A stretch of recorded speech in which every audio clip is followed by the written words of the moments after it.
Mic check, mic check.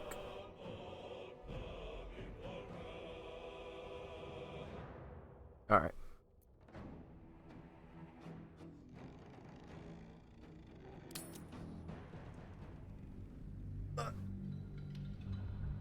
So like the stream title says, nothing super exciting is going to be going down. Me and Rob don't do anything important without each other in the game. So, like I said, I'm just handling dialogues and shit like that because I feel like I'm kind of rushed when he's in the game. I try to talk to people quickly and I'm like half listening, so I want to talk to all the companions, get their backstories. And then I think I want to take Gale somewhere as well.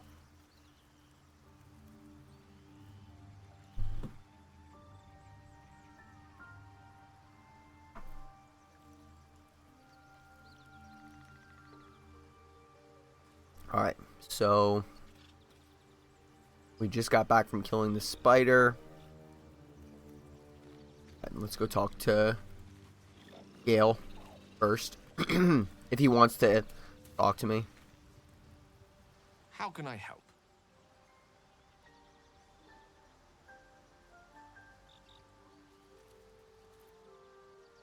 I know what it is to hunger. And I know what it takes to keep that hunger under control. He's done that so far, despite his condition. So long as he sates his appetite elsewhere, I'm happy to give him the benefit of the doubt. That was so long ago we found out he was a vampire. I just haven't talked to them in so long. Think of it as tribute. The kind a king might pay to a more powerful neighbor to avoid invasion. As long as I pay, there will be peace. But should I ever stop, along comes a war. I can assure you, the battlefield would extend well beyond the borders of my body alone. An eruption the size of Waterdeep, I think my exact words were. I already asked him this question, so I don't need to ask him that again.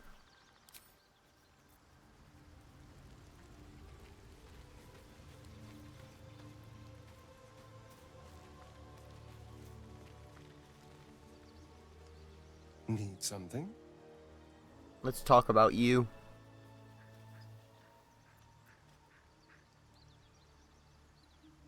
It's simple. Just find a vampire that will drink your blood and turn you into a vampire spawn.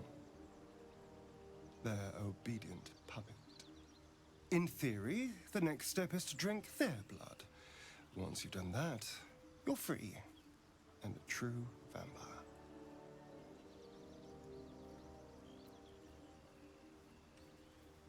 People think the biggest threat to a vampire is a cleric with a stake.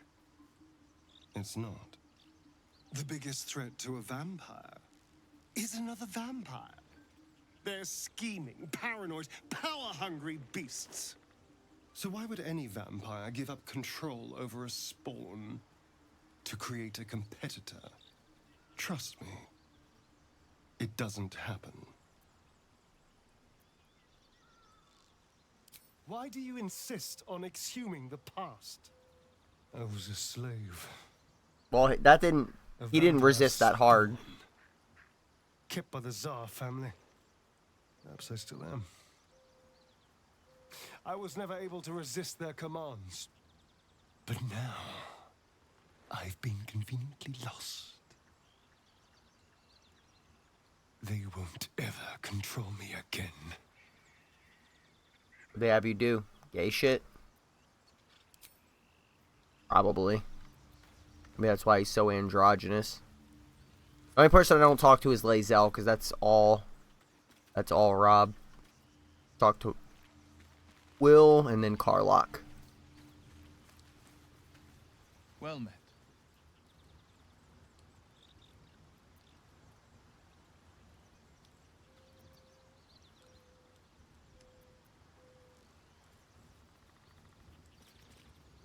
It's said that anyone who bathes in the river of blood emerges as one born anew. It's a lot like that, I imagine. I feel the weight of these horns on my head, curling upwards like a mammoth's tusks. I feel these ridges snaking down my neck. Not to mention a few bumps and prongs in unmentionable places. Ugh. But I haven't seen my reflection just yet. Be my mirror. What do you see? Dude, I'm not. You're a guy. We don't judge each other like that.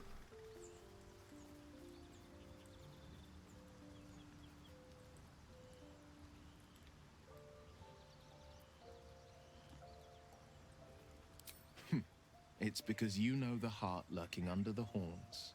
The people will see a curiosity, maybe even a beast hungry for their souls. But I will slay their monsters, keep them safe, and one day they will see the Blade of Frontiers again.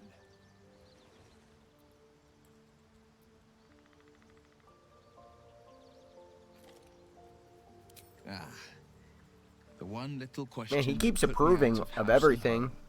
I can't utter the terms or circumstances of the pact.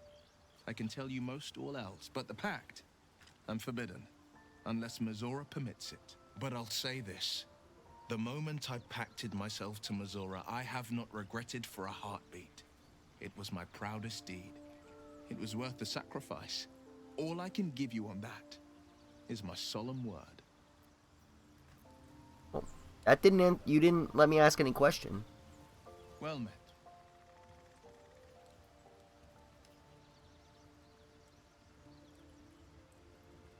Whatever. I ain't gonna say he should get out of the pact. If he wants to be in it, then that's his choice.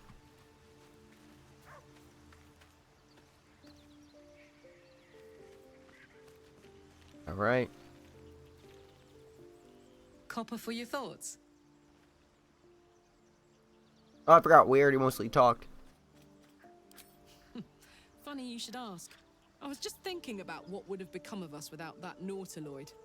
I mean, I know where I'd be. Trapped in Avernus still, with the Blade of Frontiers on my tail. But what about you?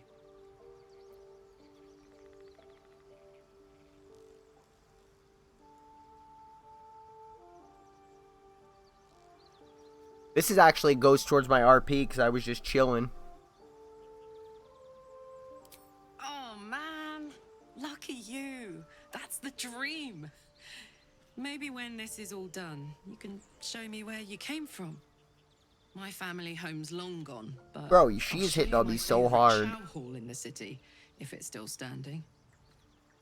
She is hitting on me so fucking hard. You gotta calm down.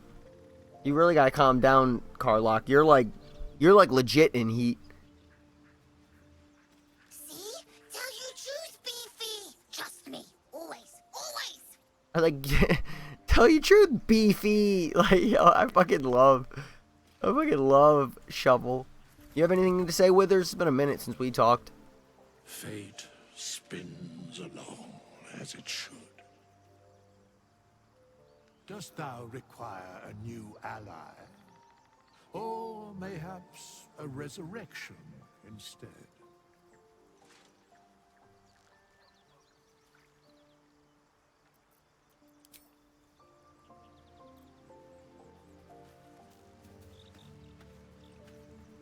Alright.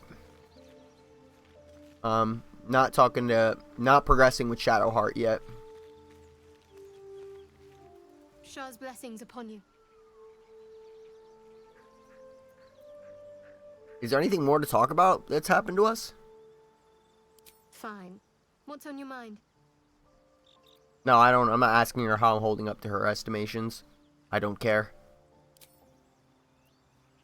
If you're sure. Very well. Yeah, I don't. Have too much fun without me. I'll keep watch here in the meantime.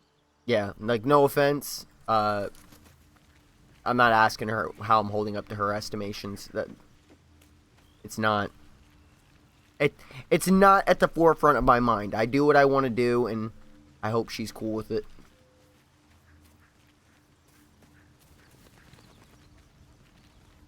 I spy with my little eye. Nothing of note, really. What is that? Oh, let's pet the dog, too. Come here, Scratch. Hope you're keeping well, friend.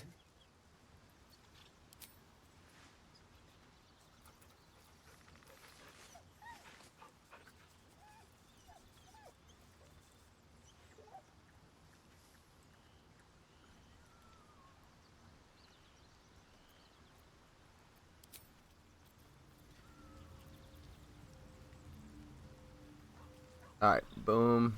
Gale, come with me. How can I help? With pleasure. Lead on.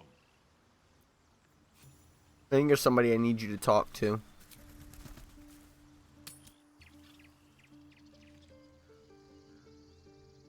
But I already talked to this person, so it's possible Gale won't have anything to say. Or the guy won't have anything to say.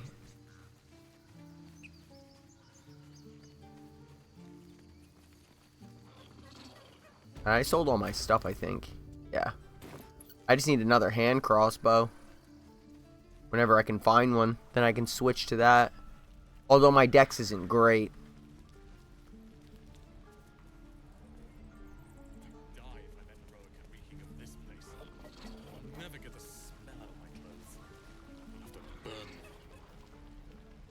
My thunder wave will make quick work of any goblin. Just you wait.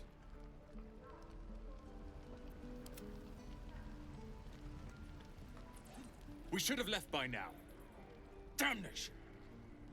Instead, we're just this is sitting right. here, practically begging to be attacked. Staying is a mistake.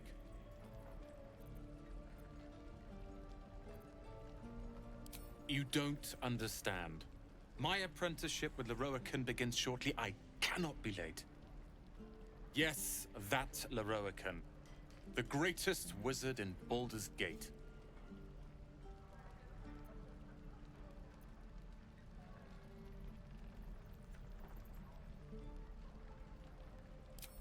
Common gossip. The byproducts of ignorance and jealousy. Few can match him in terms of raw power and talent. Until now, that is. In years to come, you will boast of this meeting, I can assure you. May we meet again in Baldur's Gate, my friend. That didn't go the way I thought. What's on your mind? Okay. I mistimed it, I think. Oh, the pale elf? What?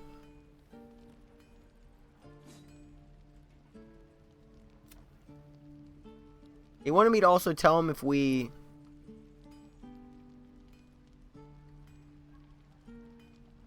I thought he wanted us to tell him if we found any mages. Maybe not.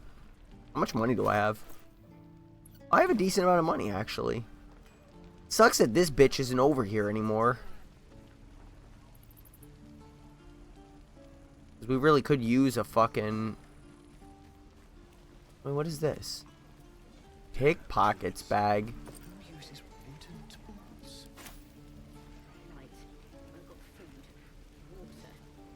Pickpockets bag. Wonder when the goblins will come. How long until Rogan shows off his thunder wave? Oh, that's how Rob said he sees it. How many people are dumb enough to ask? True. What I'd do for some salt. What would we do for You have another hand crossbow, Damon? Looking for steel? I have, well, something close. Let me also see if any... Because I don't really 100% believe Rob. See if anybody has my soul coins. Yellow dye, swamp green, purple. Pale green. Buy the purple dye. For Gale.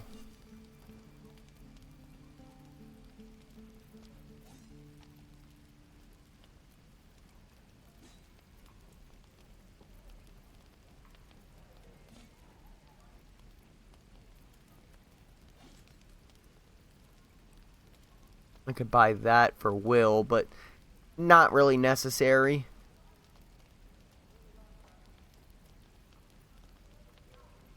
Like, if I find good shit, then I'll buy it. I might look around and see some of the uncommon people here and talk to them. See if they have good items on them.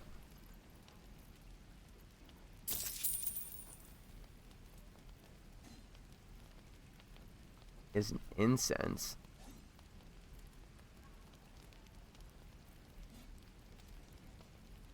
Oh shit. It's a good item.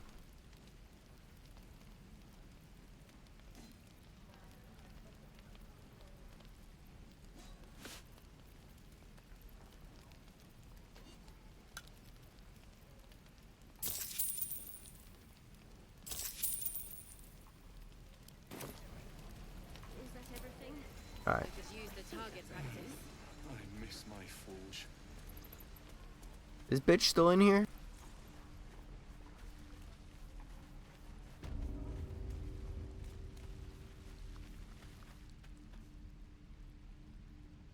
Running out of time, Wargmeat. My family will be here soon. Let me out!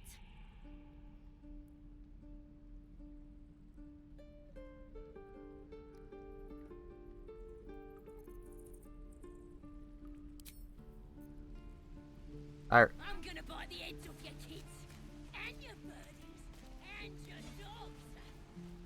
Whatever. No one's scared of you in there. Didn't kill me too.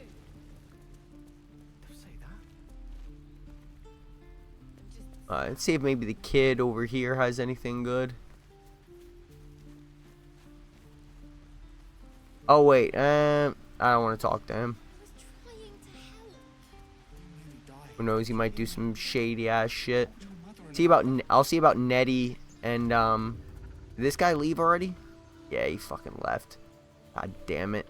He had some good shit. You're curious. You got a great many odors about you. What happened to you?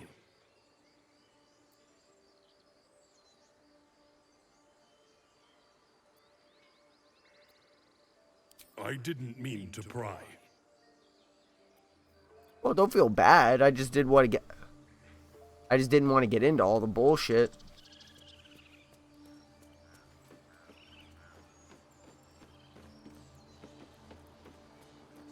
Oh, I want to go back and talk to that other... Talk to that other boar. I was looking to talk to this chick, too. I knew Korga was desperate, but I never imagined she'd get Cloakwood involved. And it cost her her life. What a waste.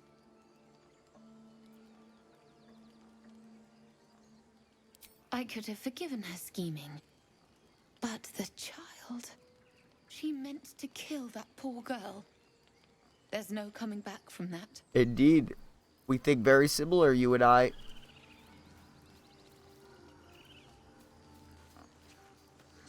Well, at least the sun is nice. You should try it. Lay down and bask in its warmth.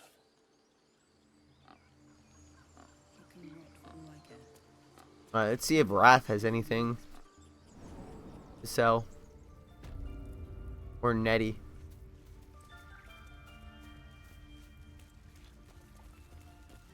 I hope to see Halsin return so he can help us heal. Please, if you find him, let me know. How do I trade? I can't trade with you? Okay, guess I'll talk to Nettie.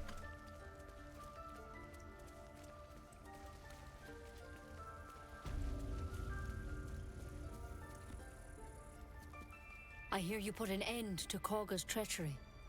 My thanks. But what about your other mission? Any word on Master Halsin? Got anything? Fuck is that?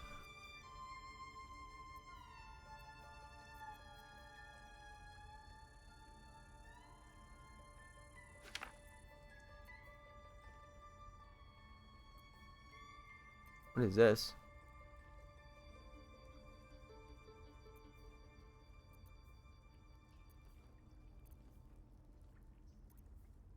Nah.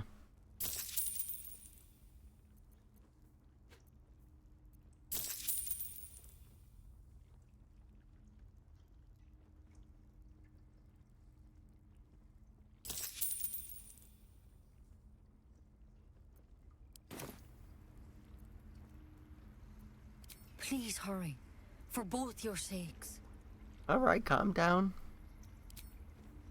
Oh, my Sylvanas, I just want my bed. Please. I'm resting.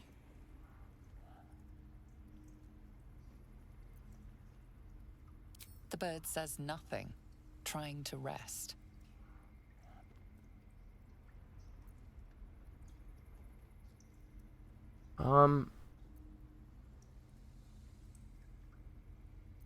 When it says prod, I don't know what they mean by that. Can I see if something's wrong with it?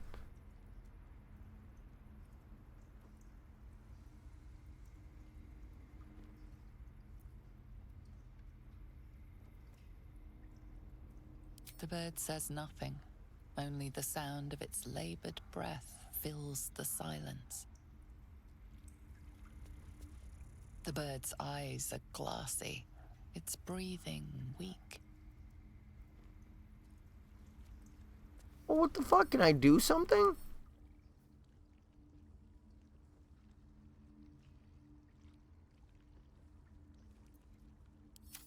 Maybe I should have prodded it, but prod sounds... Halson is... No. But prod sounds like not gentle. So that's why I didn't do it.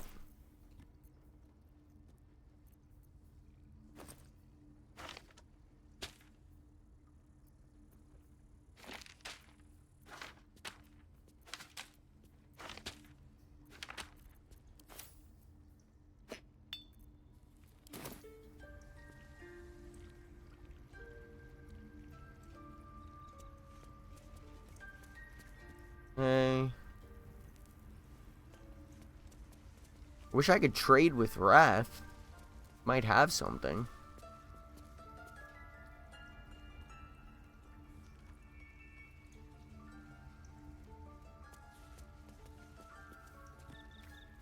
I hope to see Halson return so he can help us here. Motherfucker. Please, if you find him, let me know. I can't trade with him. You motherfucker. Oh, what about, the leader of the tieflings? Maybe he has some items. But I'm gonna go see if I can talk to that other boar that we, like, just ran past.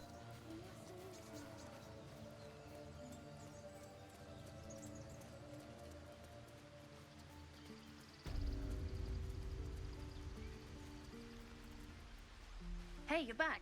Here to trade? Here's what I got. Let's see what you got. Yellow. More red dye. Pale green, orange, light blue. Eh. Well, what do you think? Good stuff, right? You spot the boy giving a sly wink as he turns away.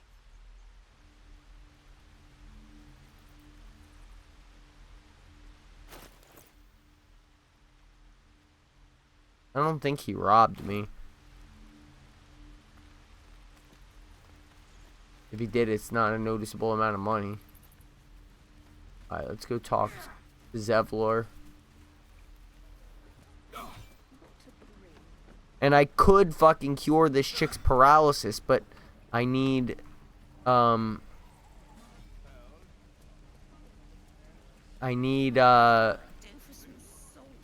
to get a long rest, but I can't rest because Rob might have something happen with Lae'zel, so they might be, keeping each other company. I'm done soldiering, Tilly. I'd like a clean start, but go with the watch. You're the one who helped at the gate. Glad to have another sword. We might need it.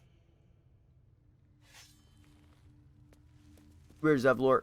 Yes? What is it?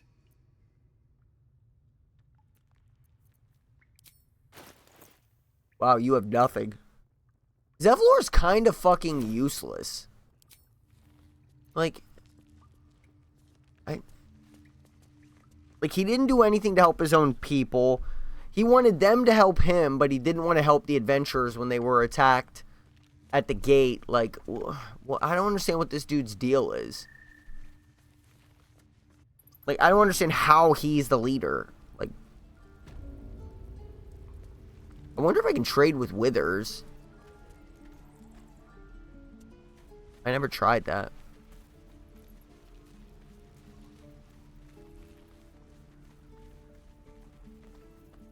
Need anything else? Of course. But please, remember, You're not the only one in need. Did I check your inventory? I think I did.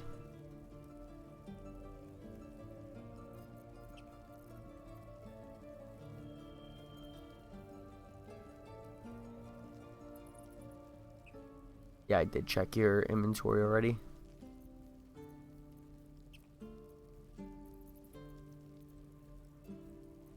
I guess Rob wasn't lying. He doesn't have our soul coins. I have no idea where all those went.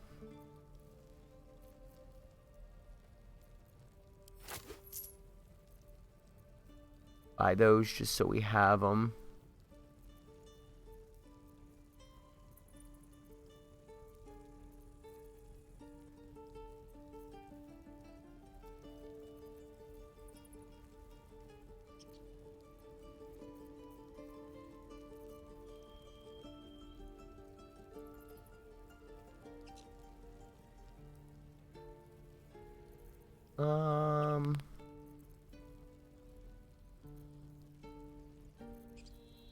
Yeah, that's it. Sylvanus be with you. I read this.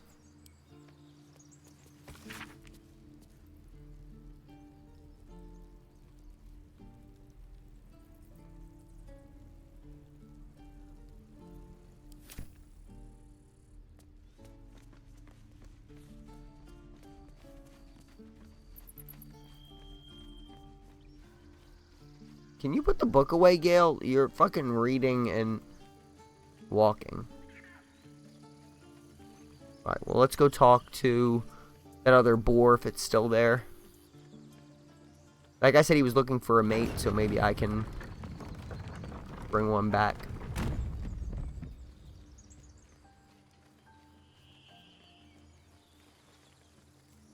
I feel like I missed some shit around here, too. I have no dragon egg mushrooms, and I'm almost positive that every playthrough I had some.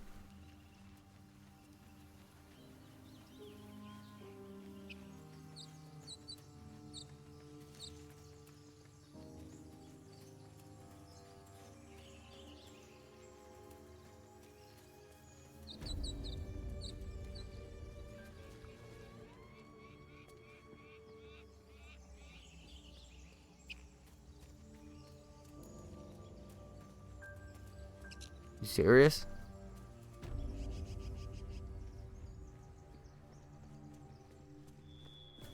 We grabbed everything. Oh, what does that plaque say?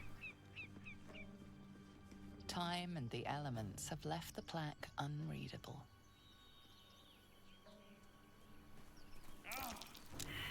Oh, motherfucker.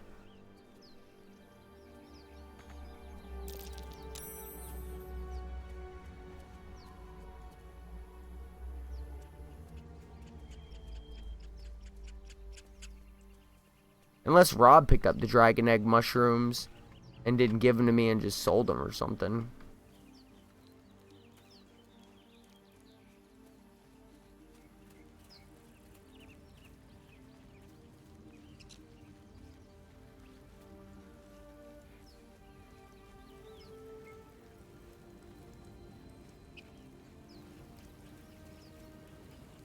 Alright, the boar would be down here.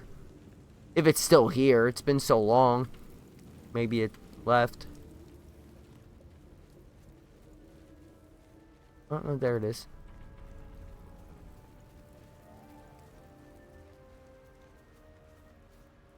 Away! Away! Up, you're a boy. You're all the same. Too many of my kind died because of your spears, but not me! Oh, okay. Oh. See? Tell you truth, Beefy! That was an accident, Shovel. Always! That was an accident. I didn't mean to talk to you. Alright. So, I didn't know if that boar was a female. I was going to try to help out that other boar that he wanted to mate.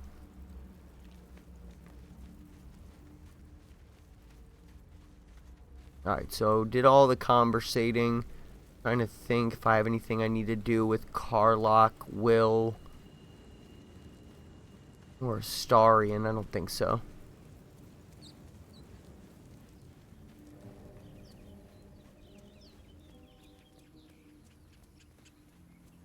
Dude, I still have this fucking warding thing on me. I wonder how that works, though, because fucking Shadowheart's not even in my party anymore. How exactly does that ward work? She'll get damaged in camp?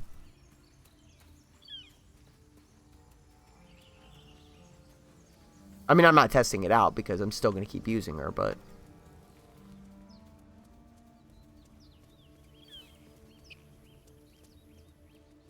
Well, I'm going to go back to camp and get fucking Gale out of my party. No reason for me to have him with me.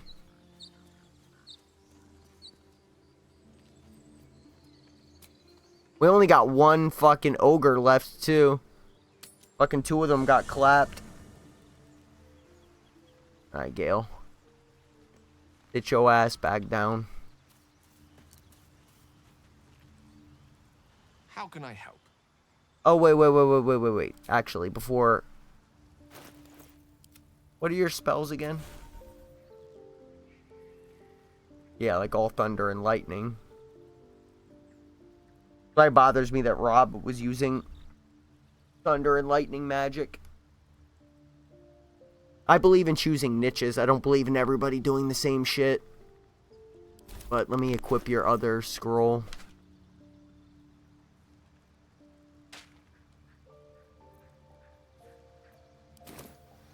Oh, I also forgot to put...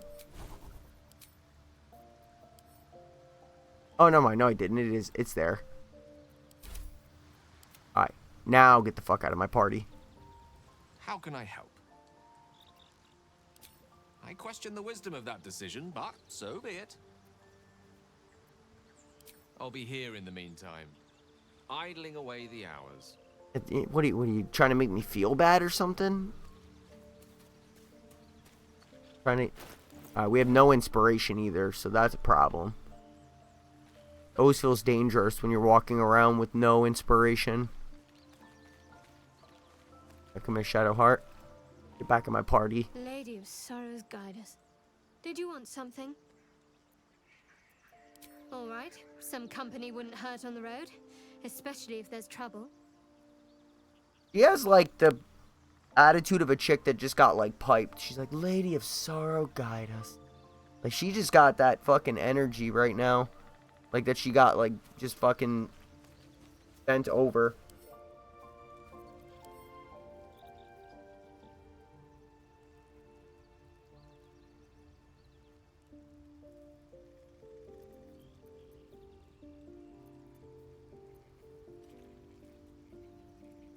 I can't believe Rob almost opened that by fucking accident.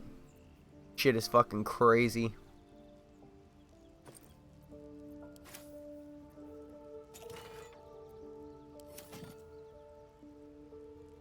Oh, I can put my dyes away.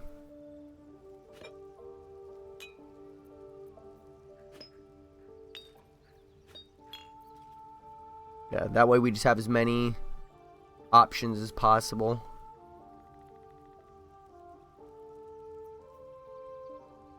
Cannot believe we're just down to one.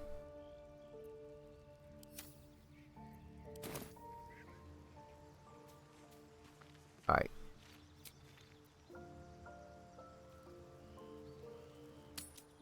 I kind of want to talk to the owlbear. I know Rob would want to fight it, but I can try to talk to it on my own.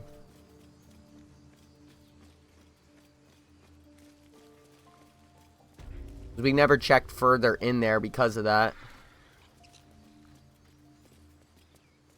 Plus, I have nothing else to do. I can't progress without Rob, so...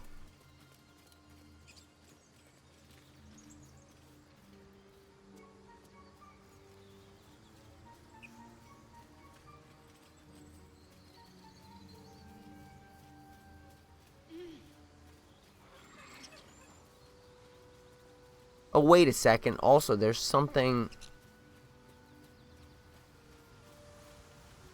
thought there was a chest or something around here. Hold on, Shadowheart.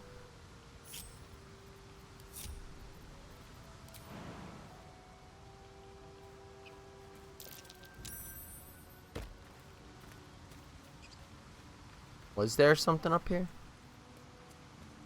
Nah. Just a way back into there.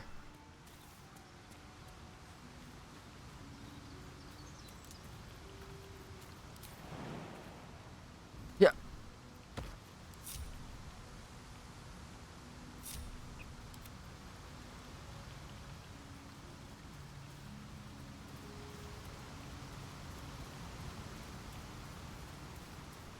Actually, I'm not going to talk to the owlbear because that shit has ended up bad. What I'll do is I'll go invisible with shovel and take a look and see if there's anything worth it in there.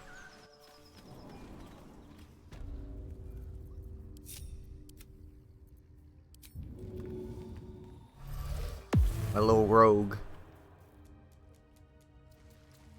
Yeah, have him take a look and see if anything good is in here.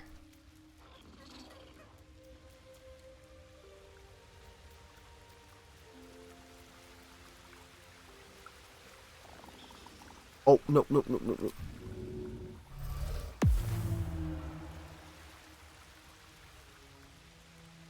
Oh, there she is.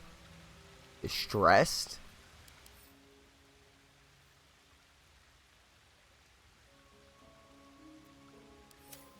Can I actually help, though, is the problem? Heavy stone, short sword.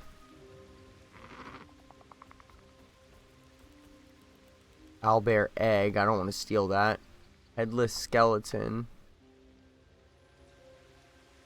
I mean, I could maybe help, but I also don't have, like, any of my skills. Yes, I do. Alright, we'll try then. I didn't know I had my bardic inspiration still.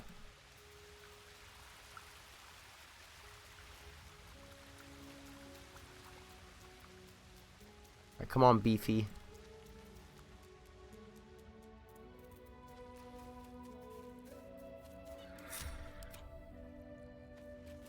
Alright, we'll go try talking to it.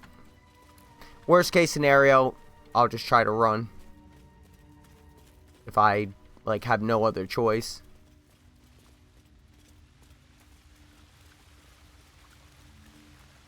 Maybe they patched it, because before it was just like, you couldn't do shit besides piss it off, basically.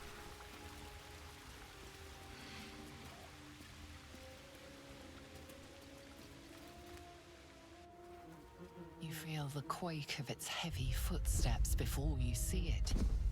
An owlbear, its beaked face looming out of the darkness. What's this? Something weak, something tender.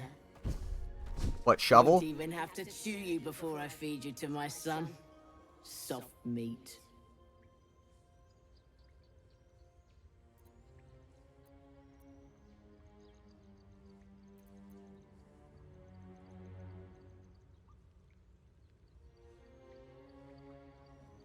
It's a splinter. I've gutted bigger threats than you with worse.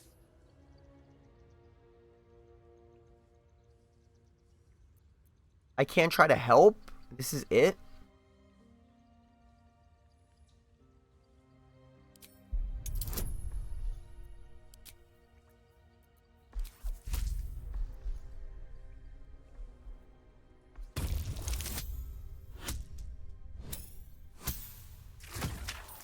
I guess move closer is what I would have to do. You're small, weak. Killing you would be a waste of time. You can go, but you make one wrong step and I'll rip you to shreds.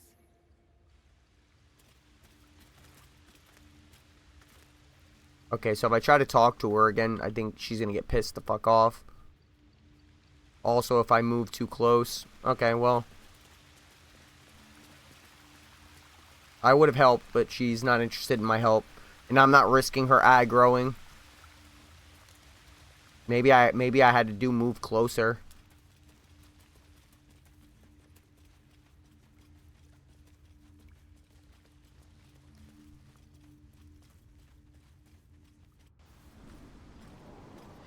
I'm trying to think if there's anything that I can, like, do before Rob gets back on. I mean, we already looted everything.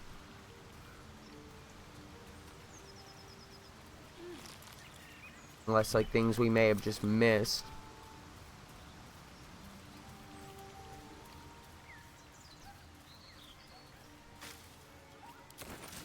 And we cleared the basement over there. Yeah, I think I've basically done all I can do. Without him here. We cleared the town.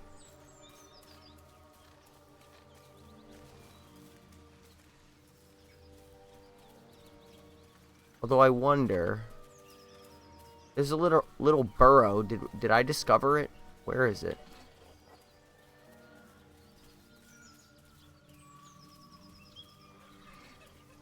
Rocky crevice. Can you get in there?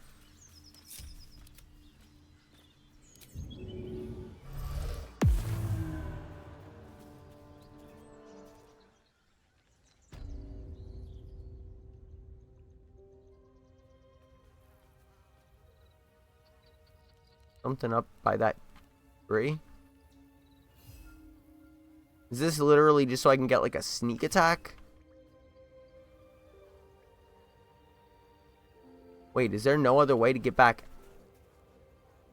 out? Oh, Jesus Christ, that's not good. That is not good.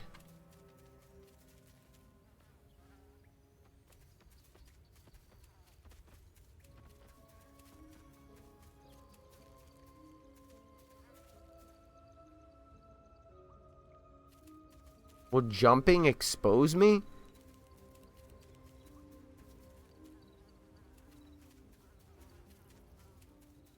Oh, fucking hell.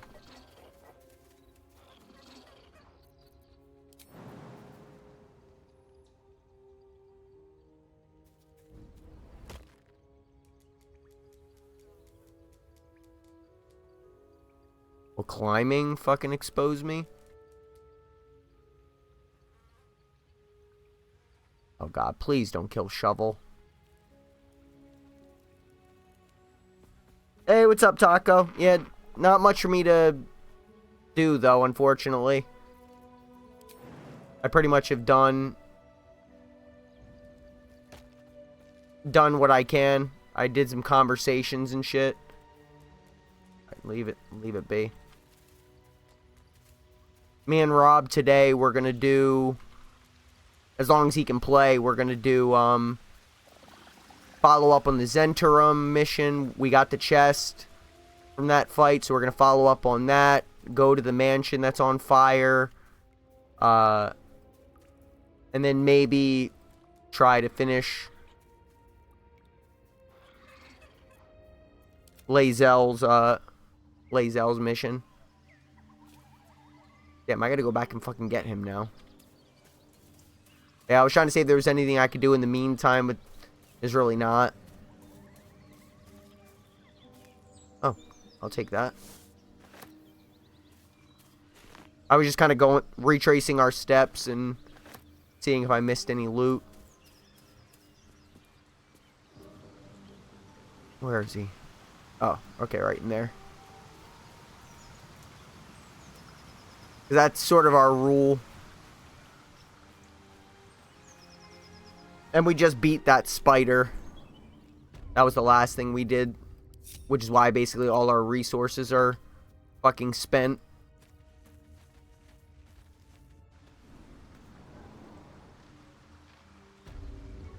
Alright.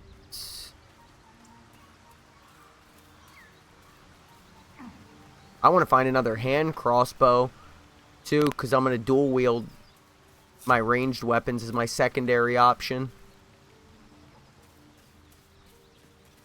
And I'm pretty sure the town is completely clear. We cleared the basement and the building over there.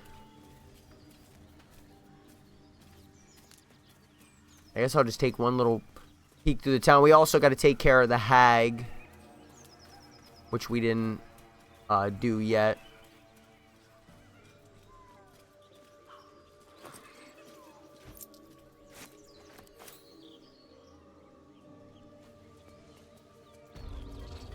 Yeah, I'm pretty sure we got everything here.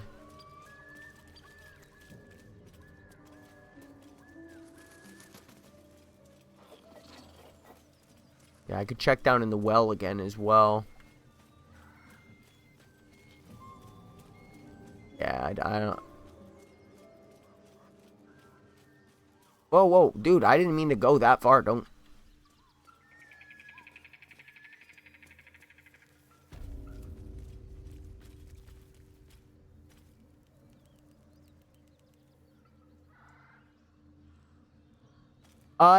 We used grease and fire. I mean, originally Rob just wanted to make it fall, which didn't work, but then he set it on fire. We barely survived it, but we did. A lot of I also summoned the ogres, which in the first battle I ever summoned them was against that hyena thing, with the gnolls. One of them died there, and I told them to come back and they'll get paid more.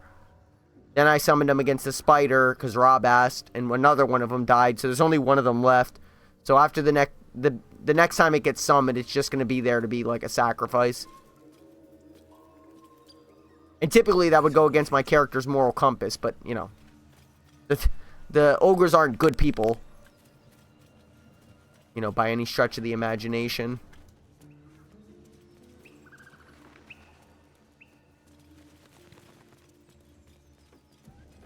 Yeah, it's the only thing that sucks about playing a good game like this with a buddy is that I can't play it solo.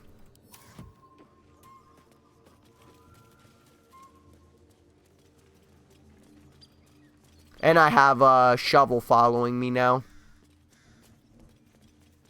Which obviously I can't dismiss him, because if I do, I think he's gone forever, because I'm not a wizard and I didn't learn his spell.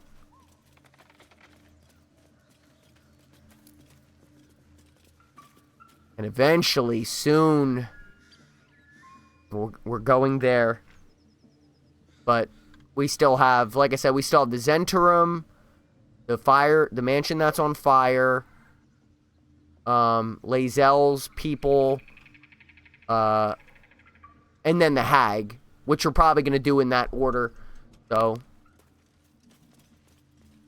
then we're going to go there. And Rob got cursed, too, because he tried to read the Book of Flay. The Necromancy of Thay, sorry. Yeah, and plus, like I said, my character typically wouldn't do that, because it is kind of scummy, but, you know, the ogres are literal monsters. Like, you know, they're not nice to anybody. They're literal murderers. Like, they're murderers through and through. So the fact that I'm kind of using them for what they're worth and, you know, they're just going to die is kind of fine with me.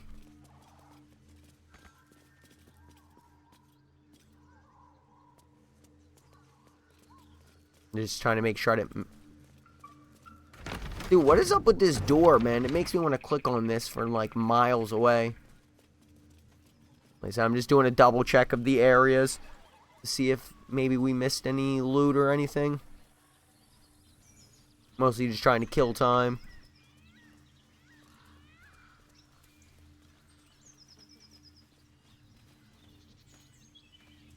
But Rob finally pushed his romance with Lae'zel up. Lae'zel basically said she wants his body, so I could push my relationship forward with Lae'zel, but I don't want to yet. I mean, not Lae'zel, sorry. What the fuck was that?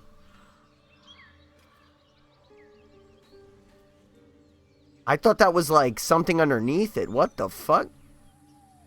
But yeah, I could push my relationship forward with Shadowheart, but we're taking our time. Because my fear is that if I bond too quickly, then for the rest of the game we won't have shit to talk about, so I'm in no rush. What does he want me to drink that? I'm not drinking that. Pick it up.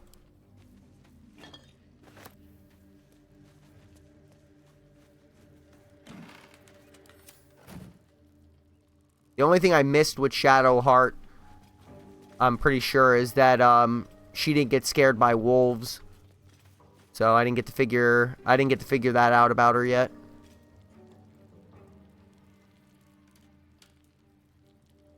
Is that an actual book? Realm according to Bumpo. Who was your romance choice? Oh, but you were a chick, so I don't know if you had a lesbian relationship.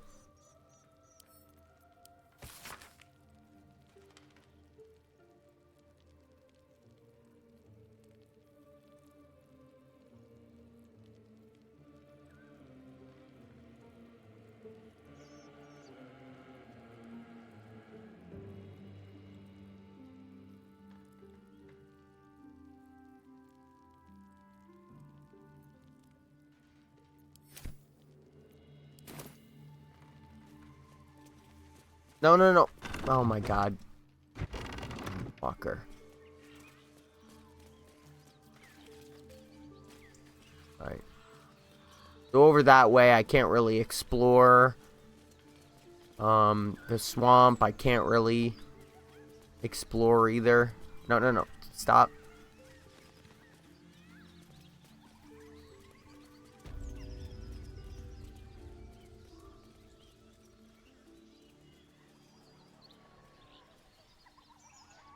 Yeah, I mean, I kind of like Shadowheart the way she is. I like a little bit of coldness. I feel even in real life, I want my chicks to have a little bit of darkness in them.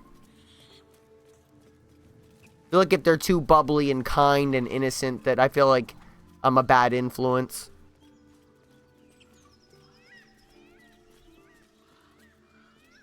Yeah, I didn't know that. The first time I ever fought them, I must have set off a trap or something.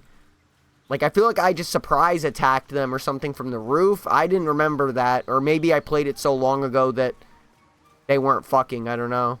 That was a surprise to me.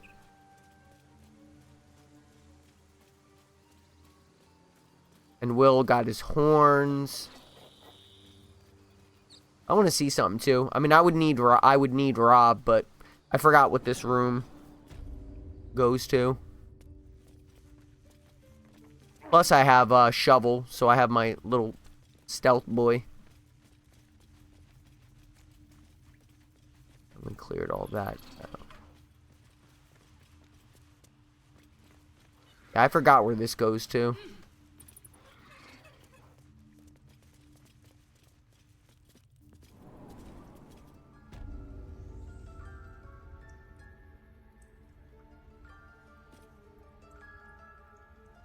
Oh. It just goes... It's just a sneaky way to get in here. Okay, I thought it was to, like, I know that their actual treasure is... You need to do this thing.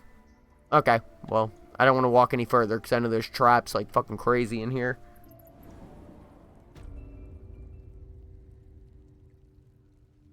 Oh, Jesus Christ. Well, they went out better for you than they did with us. I felt bad, but... I mean, they fucking attacked us. Rob didn't even say anything. He just said, like, oh, he made a joke, like, oh, I want to get involved. And they fucking dipped on us, so... It was their fault.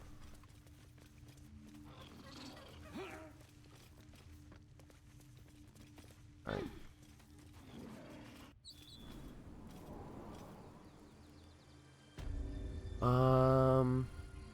Yeah, I guess that's basically it. I can't do shit. And I don't talk to Lae'zel, and he doesn't talk... Well, he can't talk to Shadowheart, because he can only log into the game when I'm in it. But I could talk to Lae'zel, but I'm not going to.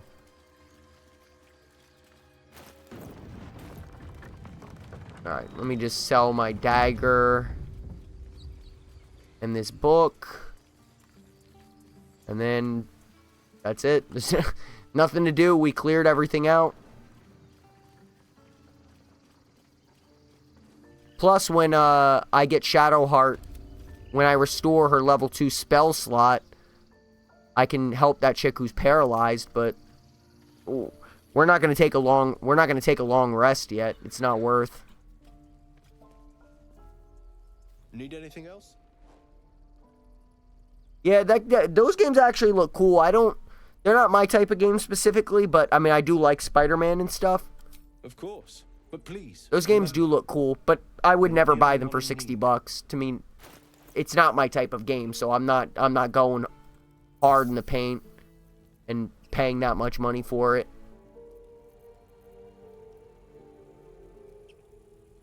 But, like, it does look cool flying through the air and shit like that.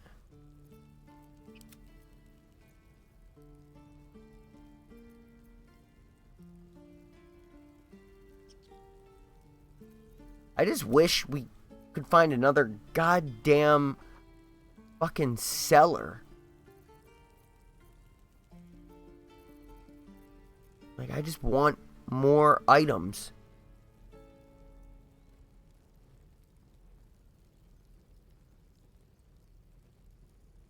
Holy shit.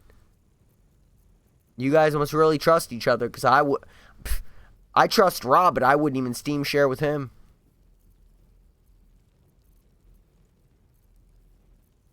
Just because, like, not even, like, I think they would do something sus, but it's like, if it caused me even the slightest inconvenience, it would just annoy the shit out of me, so it's why I don't even bother attempting it, because I know I'll get crazy if something goes wrong.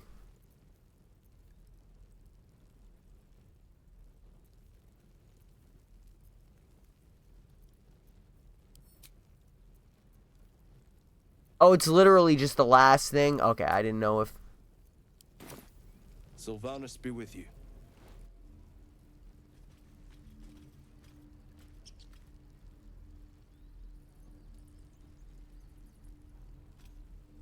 Yeah, I wish... speaking of play together, I wish that they fucking found a way to make remote play better than it is. It's like, oh... You can play together, but one person needs to be on a controller and the other needs to be on a keyboard. Like, I feel like Steam got 90% of the way there, and then for some reason they decided at the end to fucking make it completely inconvenient and stupid. I saw you at the gates. You fight well. A few words for the kids? Spare a story or two. Well, first off, you just have an acid flask.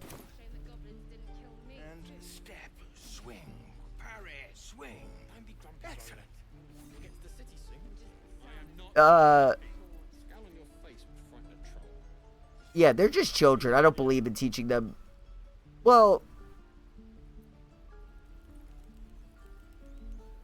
I don't really know what to say, because he's actually training them for real combat. I don't think it's a problem with them getting training, but for them to be training for real combat is kind of unrealistic. Yeah. It's that, or teach them to beg for their lives.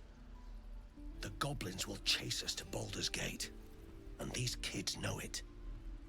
A warrior like you could lift their spirits.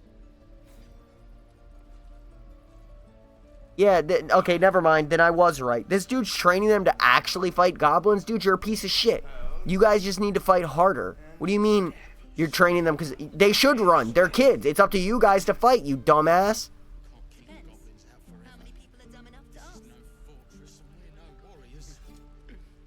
No, yeah, I'll say this. I'll lift their spirits by wiping out the whole camp of goblins by myself. They're kids. They shouldn't be fighting for real. Training and... I prefer when they smile. Yeah, like, training just to know how to fight and actually telling them, like, you might be fighting. Two totally different things, my guy.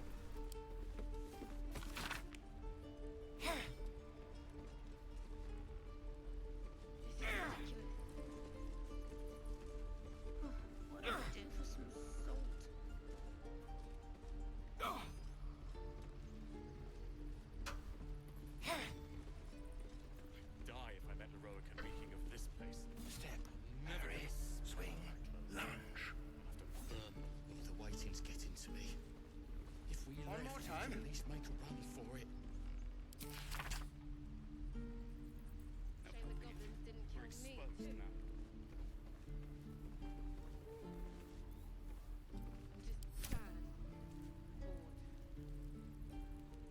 Well, also, Taco, I'm like pretty selfless when it comes to most things, but when it comes to like my computer, my games, that stuff I am selfish with. But I admit that, so it's not like, you know, nobody who in my life would be surprised by it. You know, they would expect that. Like money, favors, my time, depending. I'll give that up, but like, you know, I sort of feel like me and my Steam library and my PC ain't bothering nobody, and we don't want to be bothered either. Like, leave us be in our little happy, little don't starve together biome. Like, leave us alone.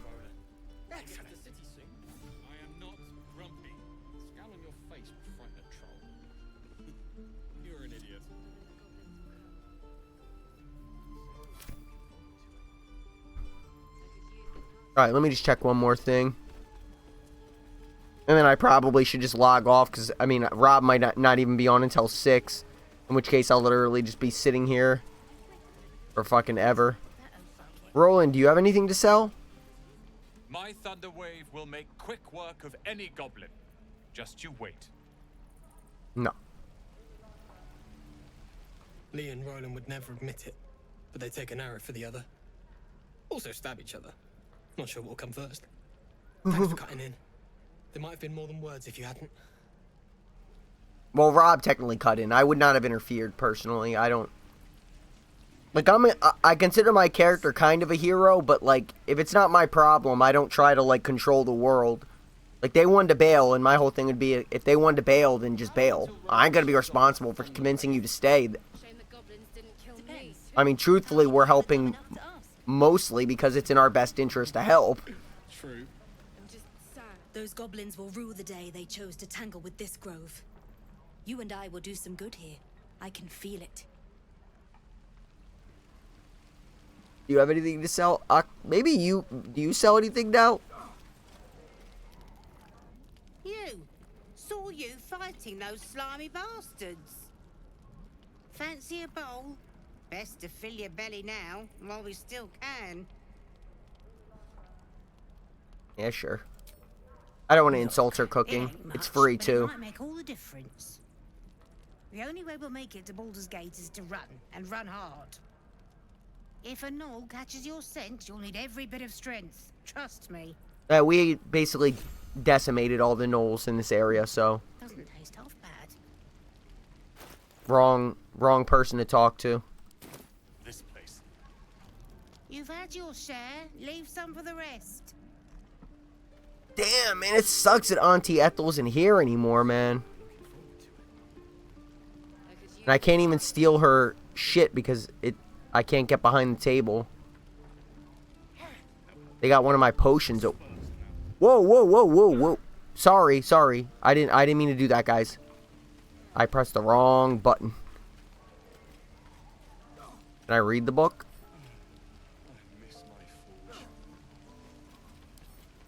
Yeah, just read it.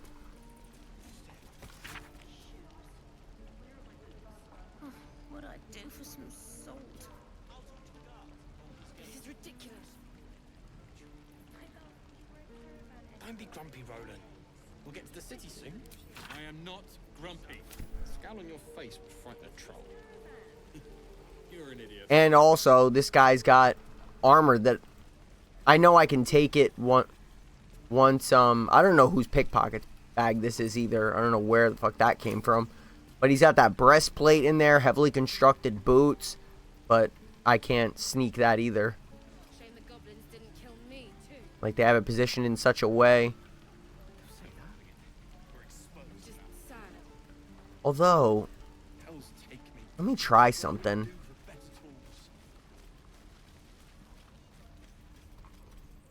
This is risky, but let me get my character out of here. Shovel, stay here. Maybe Shovel. I gotta test something. Actually, come with me, Shovel. We gotta test something real quick. I may have a way to try something. We gotta test a little mechanic here, Shovel. Let's do it out here, though, because I don't want to be within range of any of the civilians. But that breastplate +1 is looking good. Alright, come here, Shovel. Alright, so I need to drop an item that is, like, droppable. Okay, so the shovel. Just like you. Where is it? Oh, there it is. Okay. So let's test something really quick. If you go invisible and you move items, okay, no, you turn visible right away. Okay. What I was going to have Shovel do is,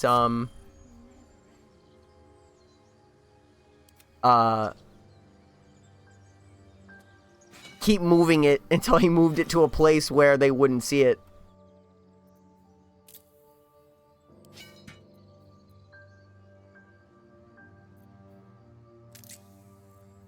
Plus, I mean, I guess, truthfully, if anyone was going to do that, I would need to wait for Rob to do it.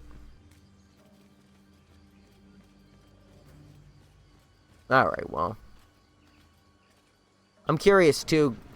I feel like we never checked. I know there's like a big-ass drop here. And I have a feather fall. I just don't know if there's anything actually down there.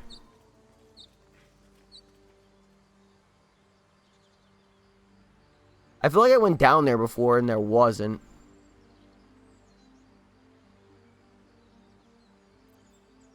Although it does bother me that I can land there. But it's not like, doesn't look like there's a cave or anything. It doesn't look like there's anywhere else to jump.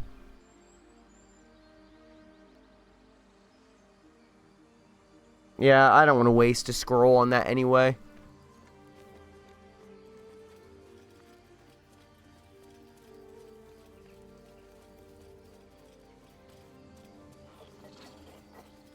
Yeah, nothing up here. Alright, well, I'm just gonna go near where Rob is and probably just dip for a little bit. That way I get a little bit of a break before he gets on. I mean, I was mostly bullshitting and just trying to get the stream to at least a somewhat decent level, but there's just not shit to do. Although, let me check up here real quick.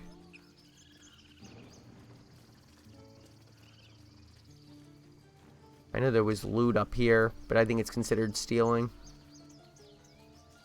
But what's up here again? Cannons belonging, a flute, a red apple, shovel.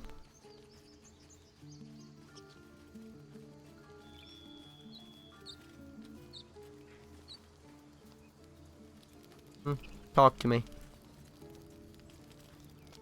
Aradin's back with his tail between his legs. I'm glad for your help, but I'd hoped you were Halsin.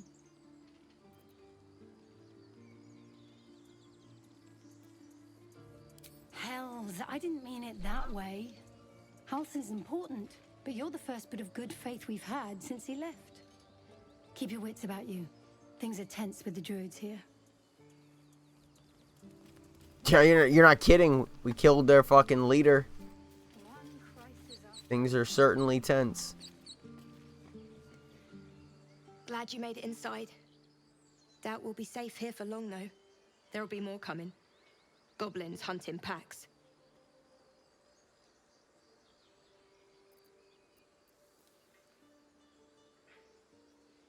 Do you have any items, by the way? No. Maybe, but we're not fighters. If they broke through, it'd be a massacre. The sooner we leave for Baldur's Gate, the better. If the road was clear, 10 days walk maybe?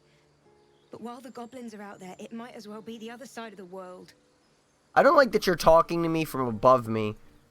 You're like towering over me. I don't like that.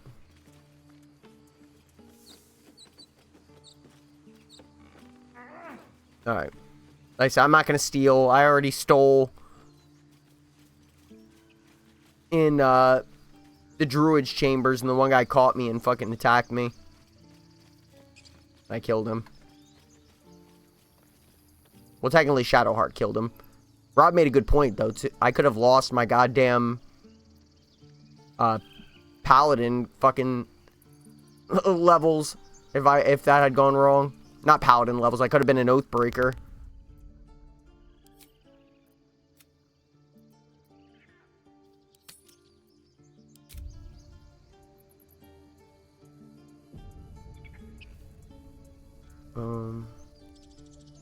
Dave. Oh, hey, what's up, Nuts? Good to see you, bro. I appreciate the welcome. I, been gaming with my buddy Rob, so streaming's been a little easier. Having a little co-pilot. I was actually getting ready to hop off because, speaking of my buddy, this is our playthrough, so I can't really do shit without him. I did everything I could do without going too far, but anything I do beyond what I already did would be a break of the trust. What have you been playing, though, bro?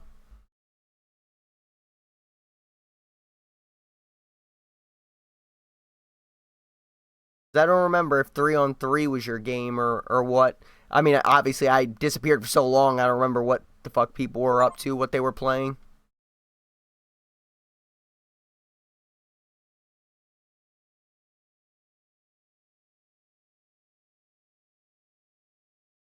Oh, started playing Engage? Yeah, I like Engage too. I feel like, in my personal opinion, though, it started off strong and then sort of like puttered out. But overall, I mean, I would say for a Fire Emblem game, a 9 out of 10. Like, you know, it kind of has the same problems that most other Fire Emblems have. But as far, like, for a video game score, 7 out of 10. For a Fire Emblem game, a 9 out of 10.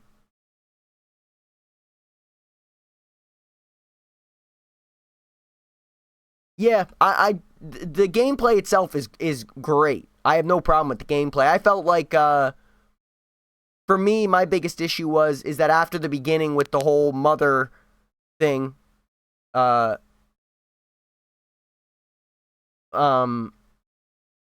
feel like it never peaked again after that. Like, I feel like the most emotion, like the VO acting in that scene was great. You really felt sad, and I just feel like it never really captured that. There was one moment that came close. I don't know how far are you? Yeah, Three Houses maps. The worst maps in any game is Valentia. That has the worst maps out of any Fire Emblem game. And Three Houses maps were pretty plain Jane as well. Like, you're not really factoring that into. You're more or less looking at enemies, not the map.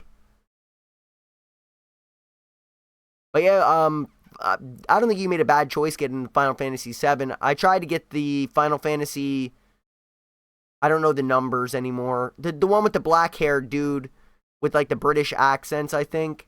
I tried to get that, but it said my PC couldn't run it. So I downloaded it, took forever, and then it said my PC couldn't run it. So otherwise, I would have played that. And I didn't try to buy the new Final Fantasy VII because I'm assuming if I can't run that one, I don't know why I'd be able to run a newer one. But okay, so you're 30 hours in. So you went to the church. Like, you met Sombron, right? At least once. I want to make sure because I don't want to be giving spoilers or nothing like that. But you did have an encounter with Sombron, right?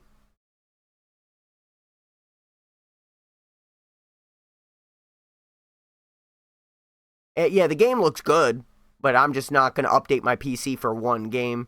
And so far, I can play everything else, so until it becomes a common issue, I'm going to just stick with whatever I got.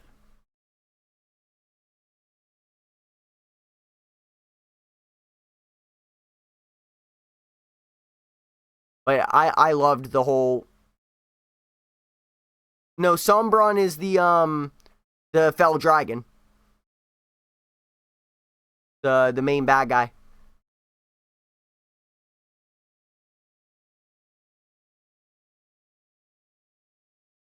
I think. I mean, so you did, okay.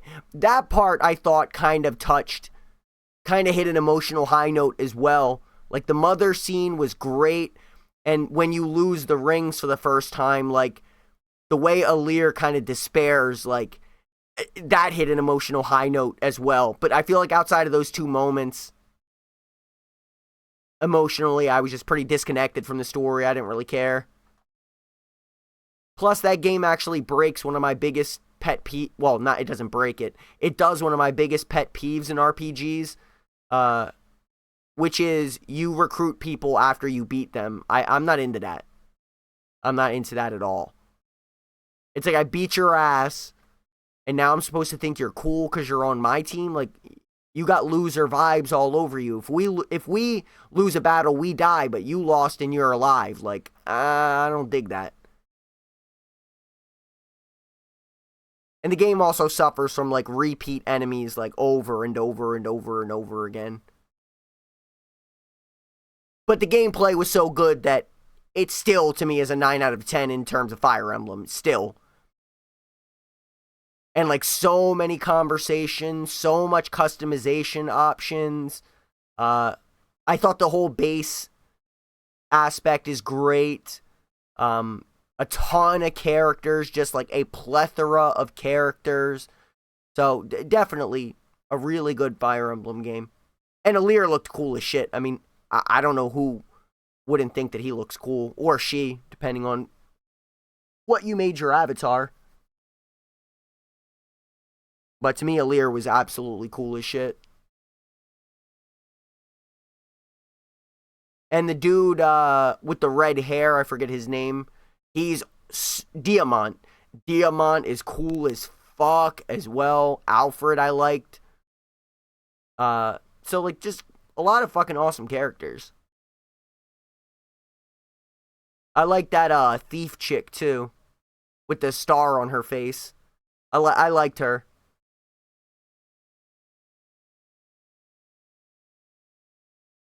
You think he's the main character? You use him all. Diamant is cool as shit. Like, he is so fucking cool. Like, he has that, like, cool guy voice where it's like, if it's not done well, it'll be cheesy, but he pulls it off. And, like, I don't know if you did it when you ended up doing that battle, but when you have to if you make him and his brother attack the father when he's reanimated, they have special dialogues. Like, those dialogues hit so hard, actually. I'm not even gonna lie. I figured that out because the only reason I figured that out is because I, like, RP in my head, and I'm like, I'm not gonna have Alir just smoke their fucking dad. Like, that's their fight. And, like, him and his brother both have a conversation with the dad before you attack, and, like, shit is so good. If you didn't trigger that, you got to look that up.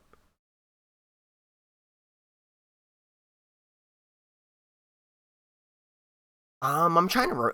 I don't even remember. I don't even remember how, like, what happened with her. I'm trying to think. I know who you're talking about, but I don't remember what happened with her story. I mean, obviously I know how it ended, but I don't remember her story progression at all. That was also a pretty interesting dynamic too, though. You meet this nice girl, and then next time you see her, she's fucking stealing your rings and fucking helping the fell dragon. Like, holy shit.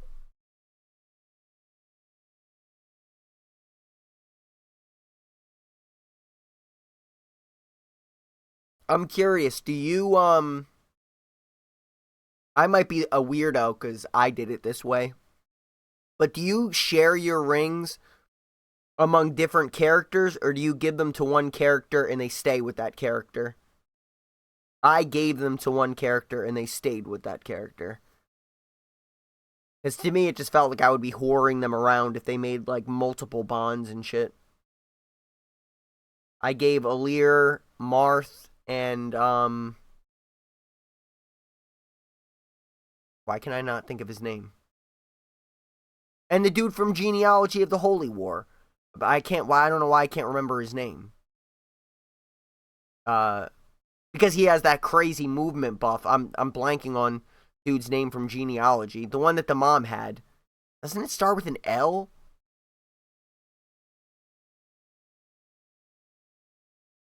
She's a bow knight with the Lin ring. Yeah, I basically stuck with swords throughout the whole thing. But I think I gave those both to Alir, so Marth and the one from Genealogy of the Holy War. Alfred had the other guy from Thracia 776 with the red hair. Forgot his name too. I didn't play Genealogy and Thracia that much, so I don't remember the characters. Leaf, yeah, I gave Leaf to Alfred. Lynn I gave to Diamant's little brother. I don't even remember who I gave to Diamant. I don't remember. I mean, somebody that hits hard.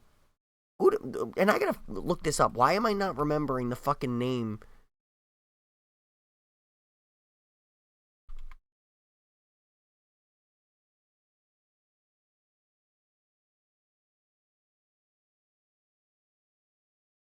Sigurd. I don't know why I couldn't fucking remember his name.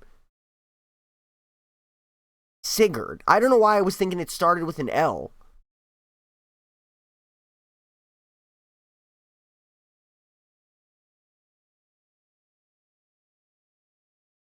What are they called? Rings. Yeah, I'm trying to look at the rings to see who was in it, to see if I can remember who I gave mine to.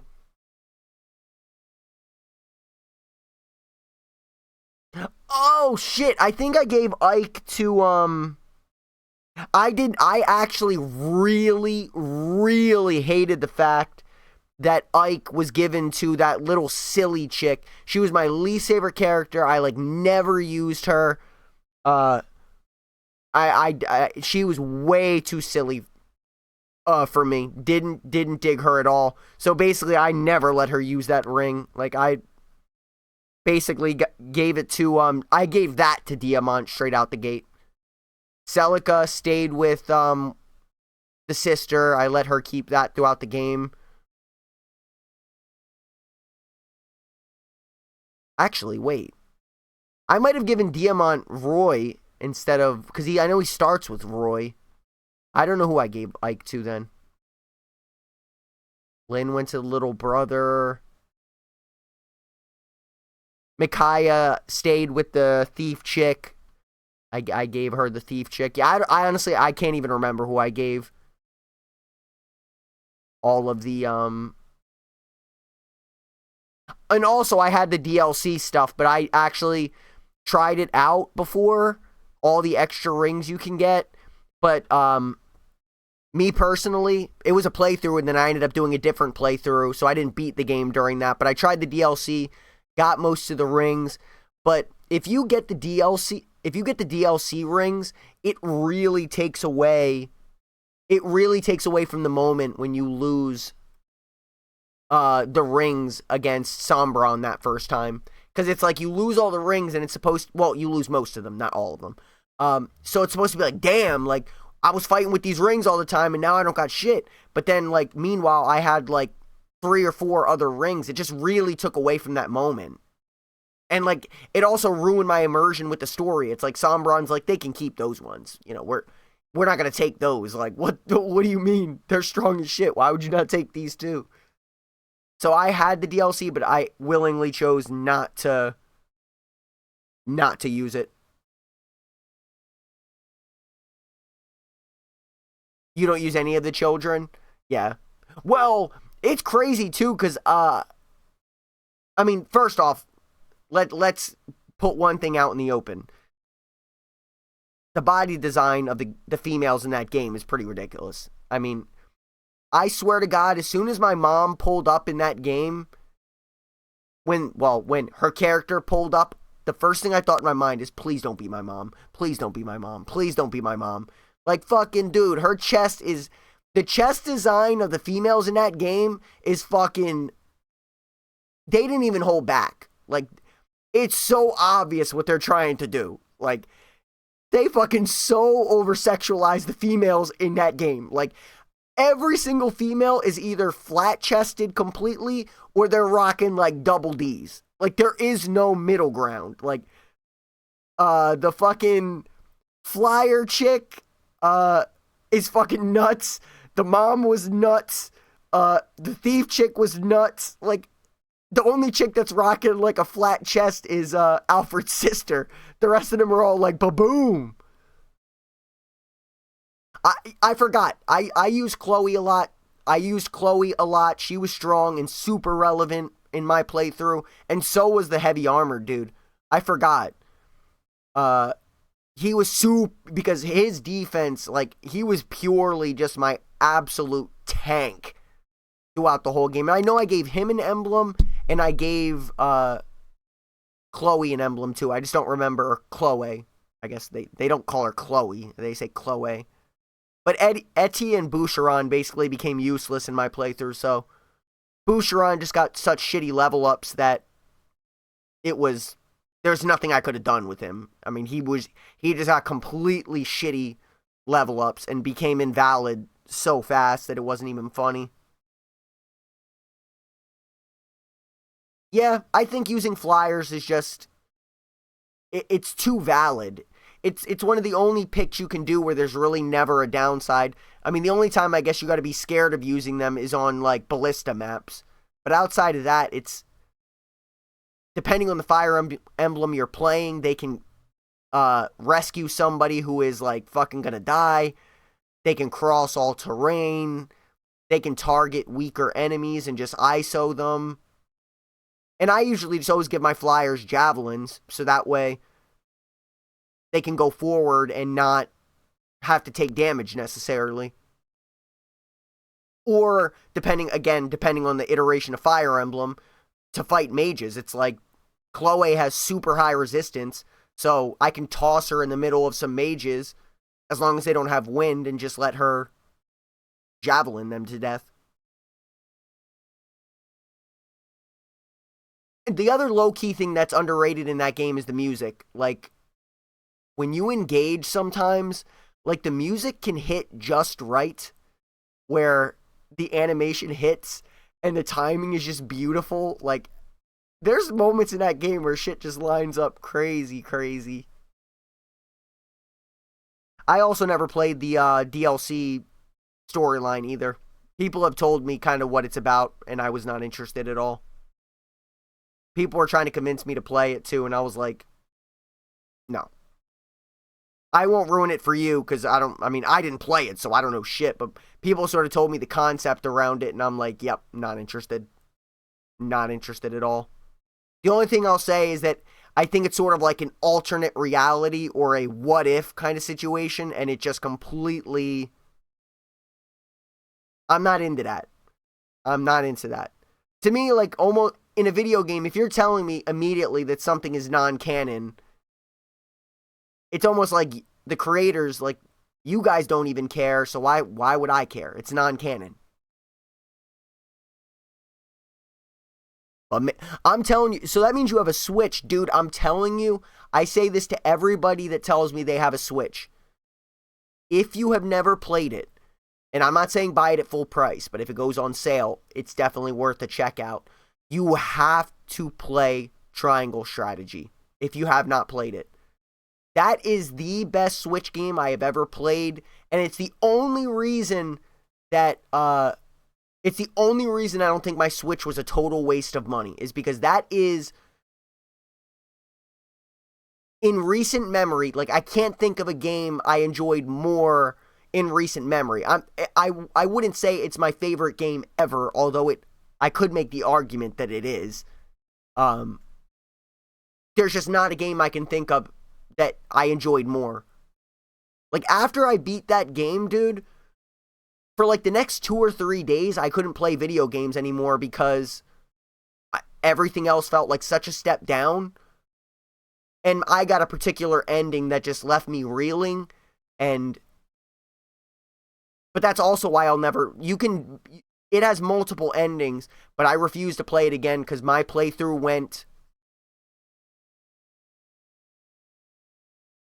oh shit, I forgot. Okay, good, you did play it. I can't replay it, dude. My ending was perfect for me, and I don't want to change it. Like, that is, I know it's not the definitive ending based on the game itself, but to me, that is the definitive ending. Like, that's the way that I want my story to end. I don't want another ending. Like, I'm happy with it. The way it went down. Cause like, dude, in my head I kept saying Sereno is gonna come back. He's gonna appear in the corner. He's gonna show up. Here it comes. And bro, when that shit hit credits, I was like, wait a second. Because I think the one thing they did is just how sort of low key it was. Like, there was no sort of, I love you guys, I don't forget about me, the best times of my lives were spent with you. It was just, run, I'm going to try to stop this guy, and then boom.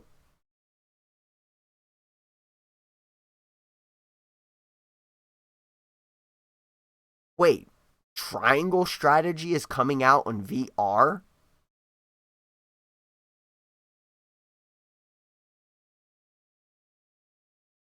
Or what game are you talking about? Triangle Strategy. Let me see something. Triangle Strategy VR. How the hell does that work?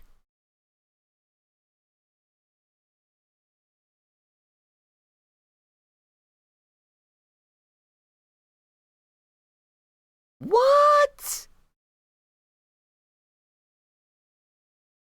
Hold on a second. Where's video? Okay, here we go. Yeah, but I agree with you. I already saw just a little tiny bit of it, and I at first I was thinking, yeah, you're right. Not to me, I don't see the benefit of, like, to me, if it put me on the battlefield in the position of the characters, possibly, but I don't see the benefit. I always think VR controls look wonky. And I'm watching this video, and like, the dude's controls are literally like in front of the characters and stuff. I mean, for the towns and shit, it looks pretty interesting. Yeah, I mean, the town aspect looks kind of decent, but I just hate VR's sort of UI. I think the UI for all VR looks clunky. What was your favorite route? I don't want to know what the golden route is, but without knowing the endings, because let's say maybe a while from now I change my mind and want to play it again, but in the choice where you have to either side with Frederica, Benedict, or I forget the friend's name, what was your favorite route out of those? Like I said, I don't want to know the endings, but which was your favorite route siding between those three? Obviously, I sided with Frederica.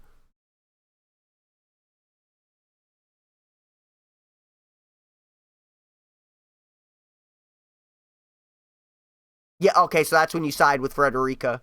The only thing I didn't like about that ending is, I guess I misunderstood what exactly I was doing. The one thing about that ending that doesn't make sense to me is that they sort of implied that I abandoned my house. I don't see why I can't walk and chew gum at the same time. Because later it says, like, Benedict sort of, like, took care of the people, and it's like, I don't understand why I couldn't help, say, hey guys, let's meet at point B. That's where we're going to meet up. I'm going to go do this thing real quick. I don't want to put you guys at risk. That was the only thing that seemed kind of weird to me. Well, the golden route's going to be impossible because I would never play. I have never ever beat a game multiple times. At most, I think I beat Persona 5 Royal. I beat Persona 5 and then I beat Persona 5 Royal. So I technically played that twice. But outside of that, I'm just not big on multi-plays. And I think I beat Persona 3 twice as well. But I think that's also just because Personas are like such a vibe where like just being in the world with the music, the bonding, I think that's what sort of drew me to playing Persona again. Oh wait, you want to know something funny? Let me go to my display capture real quick.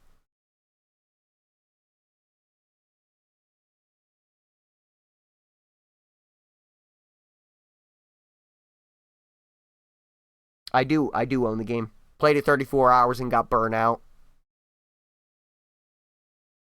I had Octopath 1, same thing, 40 hours and got burnt out. And it's not that I think they're bad games, I just don't think they're good games for me. But yeah, it's funny you say that because I own it. My biggest issue with that game is like, it feels too mechanical in terms of go to town, recruit character, go to next town, recruit next character, go to next town, recruit next character, backtrack, go to town, unlock this character's second chapter.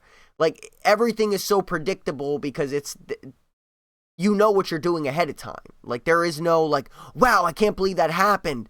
And then also, I think I got up to like the thief chick, and I just felt like I had done so many backstories at that point that I was like, I just don't give a fuck about your story. I don't. Like, I tried to commit to all of their stories and get into it, but I feel like by that point in the game, I was just like, I don't care. Like, I don't. No, but you're right. The music and story, well, the story, I don't remember too much of the story because I don't ever get to the overarching story. I only got as far as basically the character stories, but the presentation and the music are great. No doubt. No doubt. And that's why I gave it a really good try. But like I said, I did the thief chicks like story, and I just remember stopping in the middle of it. And then in my head, I'm thinking, once I recruit her, now I'm going to have to backtrack with her to use her skills wherever it's applicable. And that's what I feel like just got daunting, where I was like, you know what? I'm tired of doing this. Because it's like every time I would recruit a new character, I'd backtrack so I could use their abilities in previous towns. And it was just, it felt exhausting.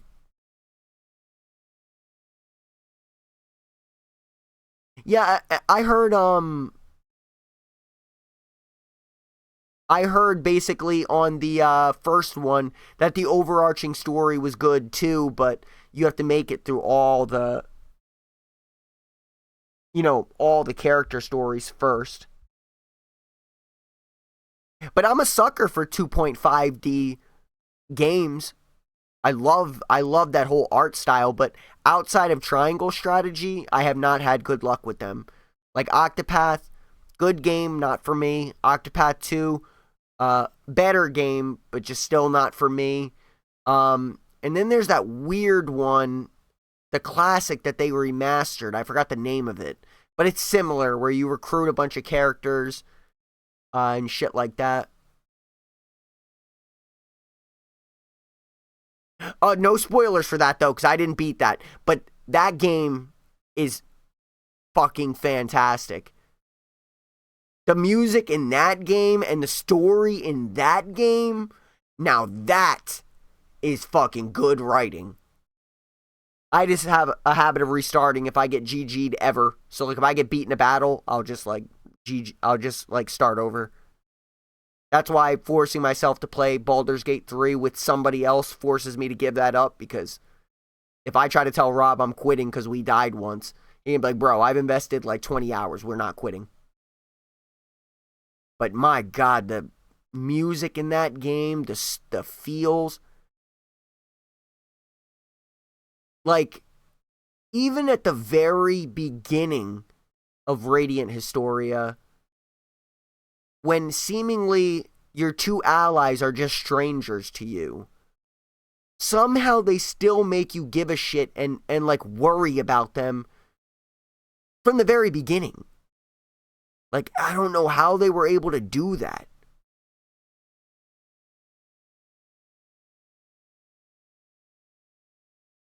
Oh, really?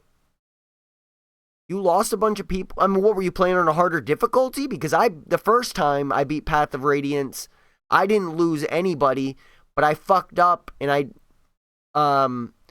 didn't save Gotri and that chick on the boat, so I didn't have a complete roster, but I didn't lose anybody. And I didn't understand how to recruit the bow guy, so I had to kill him. But nobody on my team died. And I also ran from the Black Knight, where I guess some people would choose to just, no matter what, try to kill him, but I tried like 1 or 2 attacks, didn't get me anywhere, so I'm like, fuck it, I'm dipping. Oh, okay. I mean, even if you're playing it, I mean, like I said, if you're playing it on anything above normal, then I can't say shit.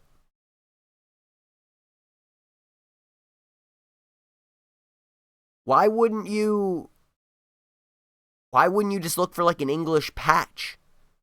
Or why did you willingly choose to play the Japanese version?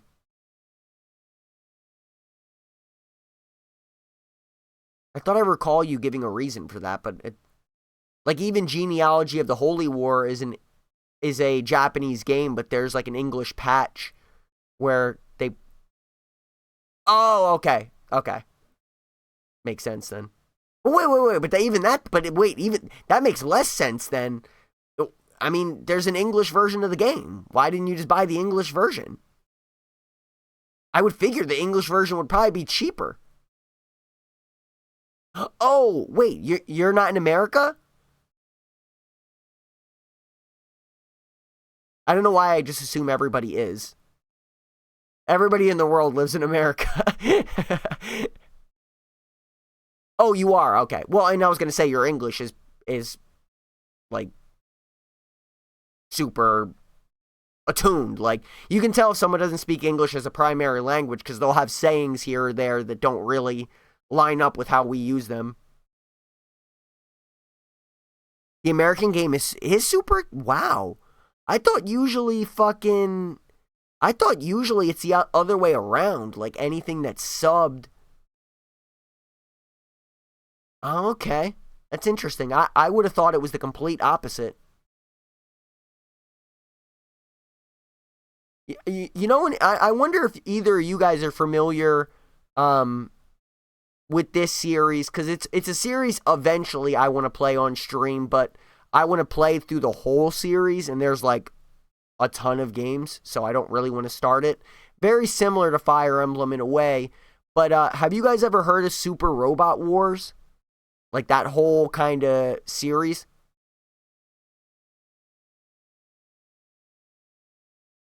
Because I'm kind of into them, but there's like literally games for that tracing back to like the Atari, I think. Not Atari.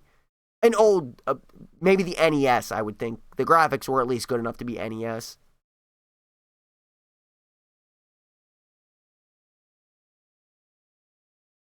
But like the first one is a purely Japanese game that I have an English patch for, but it's like Super Robot Wars, like Maso Kishin or something like that.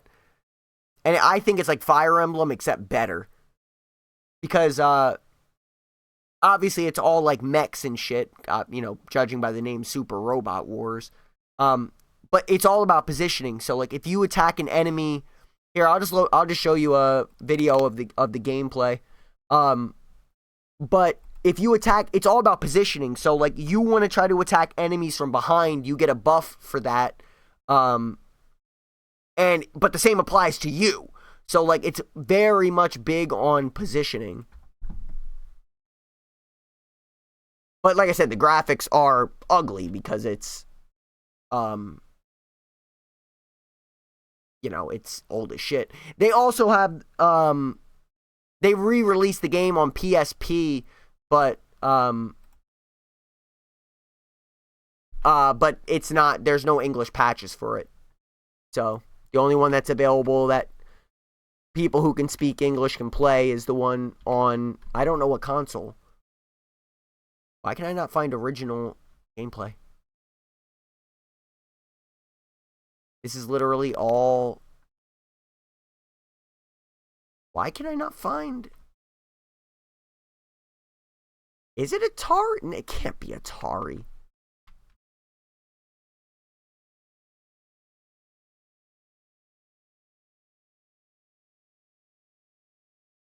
Dude, this is like way more. I literally showed Rob gameplay and now I can't find it.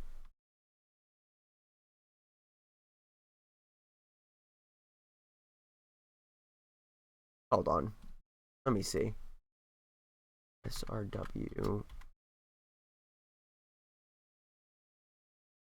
What did this fucking come out on? 1996. For what? Oh, because I didn't put in the full name. Okay, hold on. Let me see.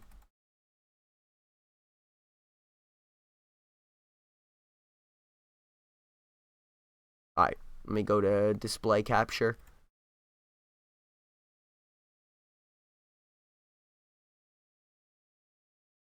Chrono Trigger. I couldn't get into Chrono Trigger, but Sea of Stars was an absolute joy to play. I just muted it because I think this guy has a playthrough. But like I said, the game is old as fucking dirt. I mean, so if you're expecting graphics, that's out. But again, it's like Fire Emblem. You move your characters.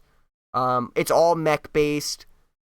But I would say the difference in mechanics is that hold on, back up. So where it says P,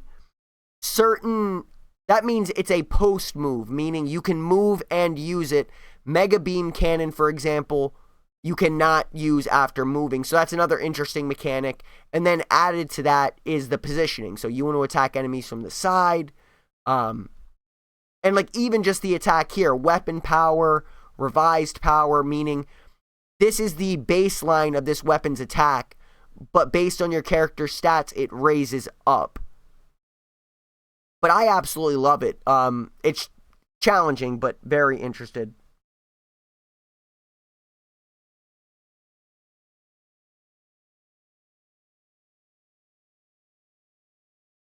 Yeah, like I said, this game, but I mean, this is impossible for anybody to play off emulation. The game was not released in the US ever. So this is well, the PSP version. No, actually, no. The PSP version is not released in the US either. Yeah, there's no English version.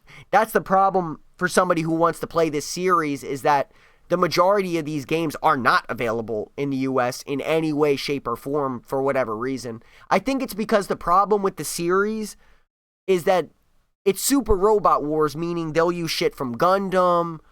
They'll use shit from all these different properties. And for them to be able to get all those properties and basically ship them to America, like you have to have a lot of people agreeing to shit. And to get that many parties to agree, I think it was just something they could never really do. But like the animations are super, like you can see how old the game is. Like it's literally just, boom, they just slide over.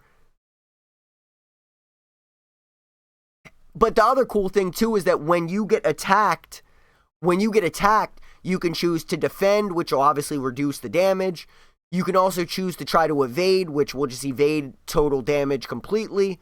Or if you're in counter range, you can choose to counter. So that's another interesting thing is like, do I want to take a chance getting hit here and so I can hit back? Or do I just want to go for the evade so I can avoid damage completely? Like super... There's just so many ways to go about it. Plus, you can choose to level up whichever mechs you want. So if you have a favorite character, you can just level up their mech super high first. And I also did play some of Gundam Cross Rays as well. I didn't beat all the campaigns, but I did play probably like 3 or 4 of them, and then I just needed to take a break from the game. But I did play Gundam Cross Rays. But yeah, you were talking about the Chained. That's a game I check out every now and again. I haven't been in the mood for that style of game, but it's a game that's always at least on the mind when I'm looking for something new, RPG-wise. I always give it consideration, but I have to be in the mood for that. To me, games like that are more like fallback chill games, and right now I'm more into like really fleshed out. I guess to give background, I'm into like the Pathfinder series a lot. I mean, like, those are RPGs that I can play, so like in that, the level of story and choice and freedom and how the game goes, for me to play games that are completely linear is kind of hard nowadays for me. Like, the story better be fucking amazing. The characters better be perfectly written. You know, if you're not going to give me the ability to change the story, have relationships with my allies, have a big party of multiple cool characters, that's a hard sell. And it's been so long since I've played a turn-based RPG where it's literally, you know, attack, magic, or item. Like, that's the options. Like, the game would have to be fucking fantastic. Sea of Stars is probably the last game I played that was like that. Oh, no, I mean, it's a shit ton of hours. Especially if you're going to be thorough. No, I totally get that. Me and Rob were thinking of playing it for a while before we actually started because we knew it was going to take up basically all of our gaming time. Like, we were not going to be able to play Baldur's Gate and something else. So we waited a little while, and now we're pretty much balls deep into the game. Yeah, I would say it helps a little bit. It helps a little bit if you've played Larian's other games, Divinity Original Sin and Divinity 2. If you didn't play those, it's going to be a much harder learning curve. Although Baldur's Gate is much more complex than those games. In terms of like skill checks and stuff like that, it's much more fleshed out. But if you played those 2 games, you at least somewhat understand how Larian does things.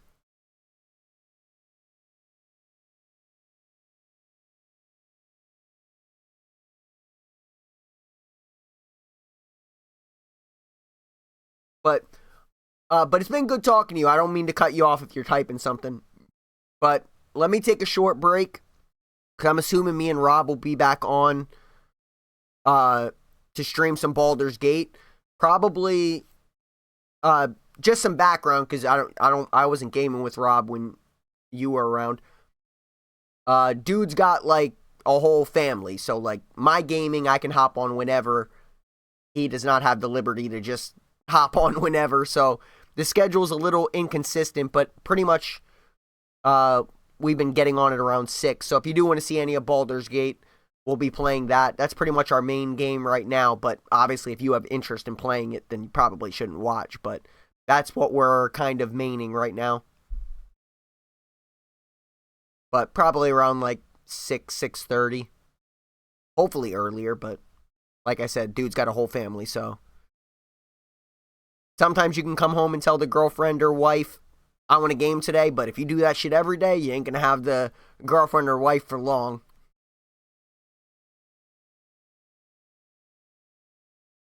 I mean, it'll also give you a chance to kind of see the game as well. So it could also be kind of a sell point where you can see somebody actually play it.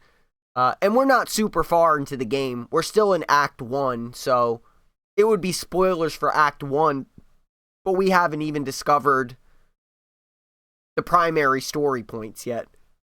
So you definitely wouldn't have any spoilers where it's like, oh my god, now when I play the game, I already know what the ending's going to be. It's just going to give you advantages if you play it, you'll know what to do in Act 1. That's basically the only thing that would be a spoiler.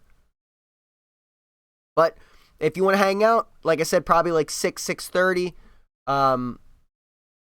And also, give me one sec. Let me invite you to the obviously if you're interested, I don't usually, I'm in no other Discord servers. So if you don't want to join, that's fine. But I know you're good people, so I've kept the Discord group small. But Rob made a Discord for the stream where there's just like a bunch of it's just perfectly fit for the stream. So he made a Discord where a bunch of us are in. So there it is if you want to join. I don't know if we're friends on Discord. I don't maybe we are. But that's just if you want to join, you can see what's kind of going on or shit like that. See if anybody else. I know Taco, who was just talking in chat too, he's in there too. We were mostly using it when we were playing Rivals, but I got kind of burnt out on Rivals. I had to uninstall it as well because it was installed to my hard drive, and at the time I didn't manage my hard drive storage very well. And it kept trying to do a 15 gig update, which would have been a major issue. And it kept trying to do it, so I had to uninstall it. And now, I can't explain it, so I'm not going to try to explain it. I was having major issues trying to install Baldur's Gate to my portable hard drive. It was like literally like fucking my whole computer. So I had to delete basically every game off of my onboard storage, like everything, so I can have Baldur's Gate installed there. So that's pretty much the only reason I got rid of Rivals. It'll probably be a game we play again at some point, though. So if we hop on there, I'll definitely let you know. Send an invite if you want to play. But yeah, I'm not super active on the Discord. You know, we'll sometimes get active in there, but, you know, I think there's good people there. So that's why I like to keep the group small. I don't post the link a lot. Like, I guess Rob sort of had the idea that whenever somebody came in that I should kind of be, like, sharing this a lot. But I'm a big believer, and I would rather have a vetting process, kind of. You know, like, even somebody that talks too much can ruin a Discord server. It's like, dude. Or somebody who overposts. It's like, sometimes the server gets really active, and then for the past couple days, it's been, like, dormant. You know, I think that's kind of cool. I don't want to be blowing up people's fucking phones and PC notifications.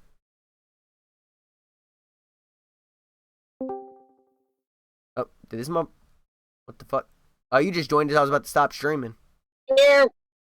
What are you on your way home? Yeah. You getting off? Oh, I've been off Baldur's Gate. I was just chilling, chatting with one of my old buddies from stream. I think his name's, well, I just call him Nuts. His name is like Nuts on my face, but I just call him Nuts out of respect. Yeah, but I don't think I would be calling him by his full name either. Yeah, yeah, just Nuts. He's good people though. It's when I first met Nuts, I was kind of like wary of him because I'm like, this dude's name is like Nuts on my face, but he's actually like a real chill dude. But at first I thought he was gonna be like I thought you were gonna be like a Logan Paul type Nuts. I thought you were gonna be like a douche lord. But like, but we're literally sitting here talking about fucking RPGs and shit. So like, he's good people. But and I just sent him an invite to the disc as well. I think, unless somebody else just posted. Was that you? No. Who posted? Oh yeah. Yeah, and his name on here is Bloaties. Are we friends on here? No, I don't know. I don't think we are. I sent you a friend request, Nuts. But yeah, there was nothing for me to do in Baldur's Gate, dude. I mean, I did my conversations, but there was really nothing for me to do. So I just meaning what? Like, we have fights left to do, or? Dude, we have a ton of shit left to do. I told you, if if we could make it to the point where everything was done except the main mission, that would be a miracle if we could do that by today. I think our goal for today should be I would like to tackle Lae'zel's quest line. Well, that's I was gonna say so. I would think the best route would be follow up on that chest, which means visit that Zentrum hideout. I think they have shopkeepers and stuff there, so that's. I want to find other shopkeepers. So like, ideally, go in there. Go in light, and then if we want to kill them afterwards, so be it. But ideally, go in there and be friendly, and then we can fucking betray them. Do that. Do you remember the mansion that was on fire? Where the Saudi was going crazy? No. I'm talking not that. I'm talking about when you played it the first time. Do you remember there was a house or a big mansion that was on fire, and like you can like save people and shit there? No, I don't really recall that. Okay, well, that is literally right next to the Zentrum hideout. So basically, both of those things are right next to each other. And then Lae'zel's mission is literally, like, all three of those things are, like, within walking distance of one another. So, like, we can knock out all three of those things. And then the hag is the only other thing that's left. But I personally think that that's more dangerous. Although, like I said, I never failed Lae'zel's dialogues. Oh, take it easy. Take it easy, Nuts. And you are in. I sent you a friend request on Discord, too. But, I never failed Lae'zel's dialogues, but we need to make sure before we do that, I need to buff you, like, a bunch of times. Like, I think Shadowheart can give you advantage on a certain ability, so I would probably give you advantage on Charisma, so you get double dice, then hit you with Bardic Inspiration, and then use Guidance on yourself, because, I mean, if you fail, bro, those motherfuckers have a dragon. So I think, I don't know what would happen if we fail a Persuasion check or Dialogue check there, but I don't want to find out. Because, I mean, we had trouble fighting a fucking big-ass spider. I think us fighting a dragon, if for any reason failing that causes that to happen, I don't want to get GG'd by that. So before we... Yeah, I don't remember fighting a dragon. Well, I just know the way that... What I remember of it, I don't remember it perfectly, but what I remember of it is that, you know, you run into her peoples, and they're sort of like... You know, I think they sort of demand things of you, and you got to talk to them and kind of make peace with them, but they're Githyanki, so not easy to make peace with them, so you got to be fucking charismatic. And I just don't know what happens if they get pissed, because I passed it every time. So, ideally, before we do that, that's why I think we should do the Zentrum and the fire building first, then do a long rest, so that Shadowheart gets all of her skills back, and then do Lae'zel's mission, and then, like I said, I think if we were able to do all three of those things, that would be a big accomplishment, because, like I said, I don't think we would be able to do all of that in a night. And then you figure the last mission, we might not even be able to do in a single playthrough. Like, that's a big area with a lot of enemies. So, like, even that area by itself might be a stream, just being inside that final hideout. Right. Plus, personally, I remember how I played it, and I think stealth should be a big part of it. Again, as you've seen before, I'm not opposed to fighting, but I think if you can stealth to get an advantage, why would you not do that? Like, why would you not at least give a try and, like, okay, I can look around, or I can surprise attack somebody? Like, to me, that's a big-ass deal. And I RP'd in my head about what happened between you and Shadowheart, so I'm, like, comfortable with that now. What was the conclusion you came to? That sort of your guys in the... It wasn't a thing where you were like, I'm going to hit her on purpose. You saw an opportunity to hit an attack, and the thunder... In my mind, the thunder wave sort of hit... You didn't... you didn't hit her with it like entirely, because then that would mean your guy did it on purpose.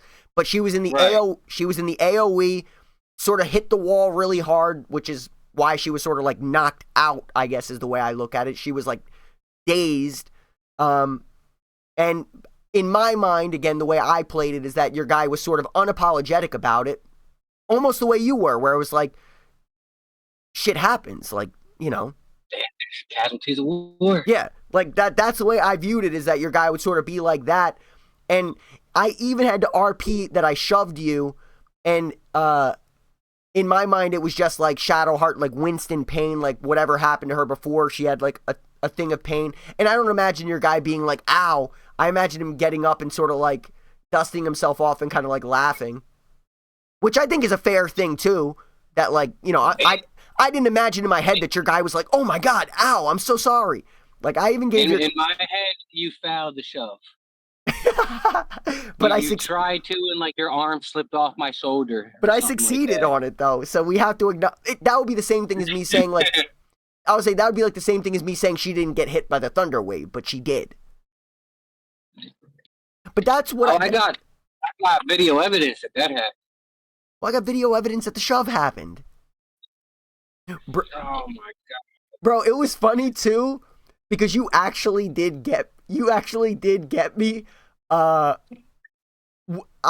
actually rewatched that because I wanted to see. I knew I got so pissed when you did that, so first off, it was cringy for me to watch because, bro, I was legit heated. Like, the tone of the voice changed. Exactly. You described it perfectly. The whole tone of my voice, I was like a different person. I'm like, what? Like immediately out the gate, I'm like, why would you hit her with that, dude? What the?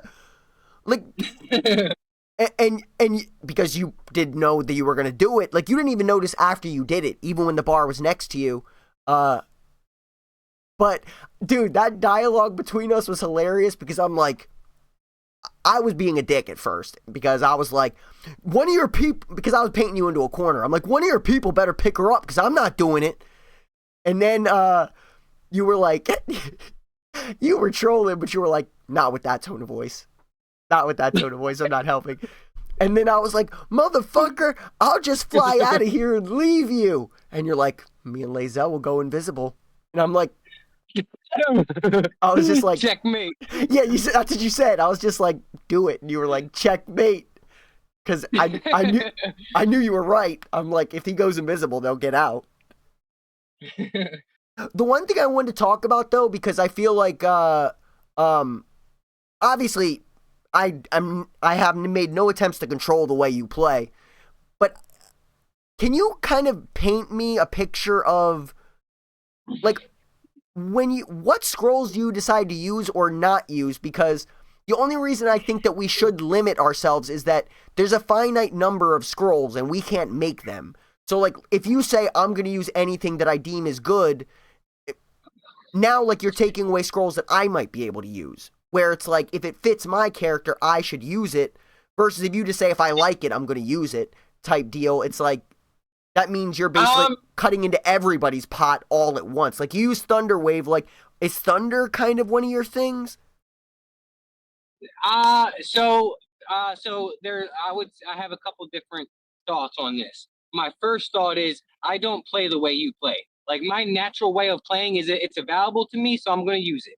Well, but I'm saying, but do you understand the point I'm making, that there's a finite number of them, and if you say like, so I'm getting to my next point. So I do understand that. So with that being said, I think it's best to do it on a case by case basis as we get scrolls. Yeah. Like we established like any type of like mind trickery stuff like that we were given to you. Any type of like vanishing ability we were given to me. Yeah. So I would say on a case, I got a fireball spell.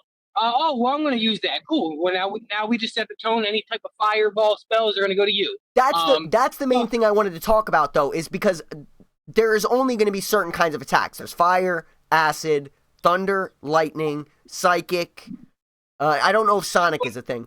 So, like, I think. But I want to do a case by case, just because if there's an instance where like you're not a mage and I'm not a mage, so like an electric attack would default go to nobody. But then we have a good scroll that no one's going to use.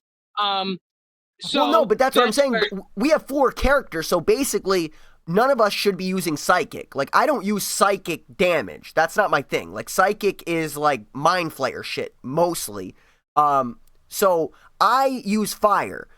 Shadowheart in my mind would use like, well, technically my guy could use fire and radiant damage because I am a paladin. Shadowheart can technically use, like, I'll tell you what I did outside of your characters, just so you understand. Real quick, so by that statement already, I'm thinking, why would you give me the things that I throw that are fire then? Because you're a rogue, then- and I picture rogues using like bombs, like smoke bombs, like shurikens. I picture that more of a rogue. Like, I don't picture a paladin throwing a fire bomb. You know what I mean? To me, that's just RP personally. That's the way I looked at it, is like the rogue is the one that tosses the smoke bomb and fucking dips. But that's but that's a good example of a case by case basis as far as so that one item can be categorized 2 different ways. It can be categorized as a throwable, or it can be categorized that it's fire elemental. You know, so then and then depending on how we categorize that could either go to you or me. You being fire, me being throwable. The reason I think it's important for us to choose elements is like, here's an example, because I bought a scroll that you don't know about because Gale is holding on to it. So going back to what I was saying, outside of you, I have Will does necrotic damage, Gale does thunder, lightning, and ice, Astarion does poison and acid. So like, let's say, for example, if we found this scroll where I think we could run into difficulties, he has a thunder scroll that does 7 to 48 damage. Technically, that's viable for anybody. So like, if we say all elements can be used by anybody at all times, are we just doing it like I got it first, so it's mine? Like, you know what I mean? Like, we could get into a weird position where it's like, there's going to be super heavy hitting elemental attacks, and if it's just whoever gets it first versus like, okay, this is good thunder. No, I wouldn't say whoever gets it first, because that's definitely not a good way to do it. Yeah, then we're playing Borderlands. Just case by case. I would say I could be a little bit more proactive on letting you know what type of scroll I have before using it. That being a good example. Yeah. Where that potentially could have been avoided if we would have had a conversation beforehand, like, hey, that doesn't really fit your character. Yeah, I would say as we get new scrolls that we have not already kind of came to the conclusion this is going to go to who, just mention it. Hey, bro, I got this scroll. Doesn't really fit my character. Sort of fits yours. You want it? And then that'll just set the tone for the rest of the game. Anytime that scroll comes up, it'll go to that character. Because, like, for example, I think one of the best scrolls in these kind of games is like Fireball. Like, and that is one that I would almost like fight for. Like, I want that. Like, you know, my guy does radiant damage because he's a paladin, but his element in my mind is fire. Like, I use Burning Hands. But like, if you've noticed, I've even followed my own rule even without like you asking. Like, I got that 7 to 48 thunder attack. I could have kept that. I bought it. So I could have kept that, but I was like, it doesn't fit my guy. He's not going to use that because he, like, it might sound weird, but I almost think of it like Naruto. Like, everybody has their element, like, period. You know, everybody isn't a universalist that can cast anything at any time. Plus, like I said, there is a finite number of them. So it's like, if we're all using the same shit, I think it could get kind of murky.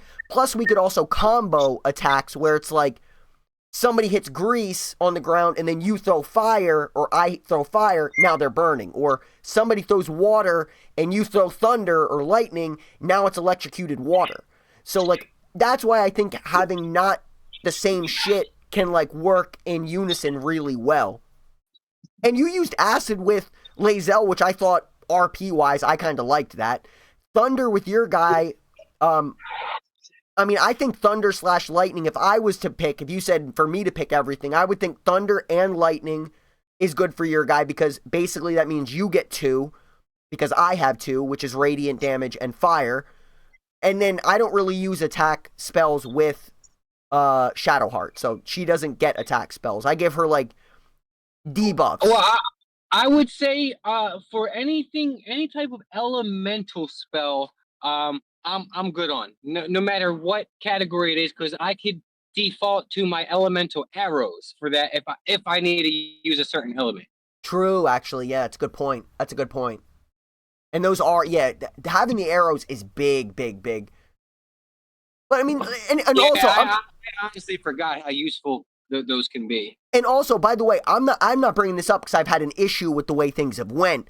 I just saw like, it's like you said, you feel like we'll have the convo about it now because like when you pulled out Thunder Wave and Melf's arrow, I'm just like, it came out of fucking nowhere. Like I didn't expect you to do either of those things. So in my mind, I'm thinking like, will this guy cast anything? Like, it doesn't. Like, he's just going to cast whatever like I said, Fireball is the one spell I will fight over. If they're ever in the shop, I buy them. Like, Fireball is an AoE, just boom, fucking make shit explode.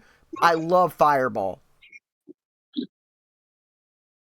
But like I said, I haven't had any issues with the way things have gone. You haven't even used that many scrolls, truth be told, so it hasn't been because it's been a big deal. Right. But I kind of like Lae'zel using acid, truthfully. Although technically, if we were going to go on the lore of the characters, I think the one that is most likely to do psychic damage is Lae'zel. Really? I'm pretty sure.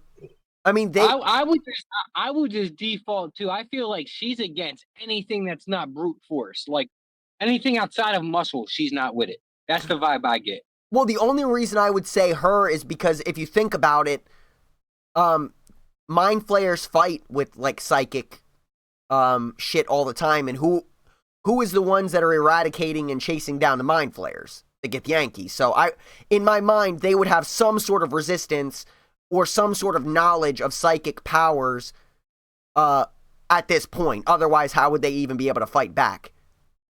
But I know there was something about her story or some ability she got that also made me think that. Like, there was more to it than that. Maybe in my playthrough, I figured something out, but I felt like there was something that... I mean, also, plus, technically, my guy's a paladin, so that's out. Like, I use mind... Again, I look at them as...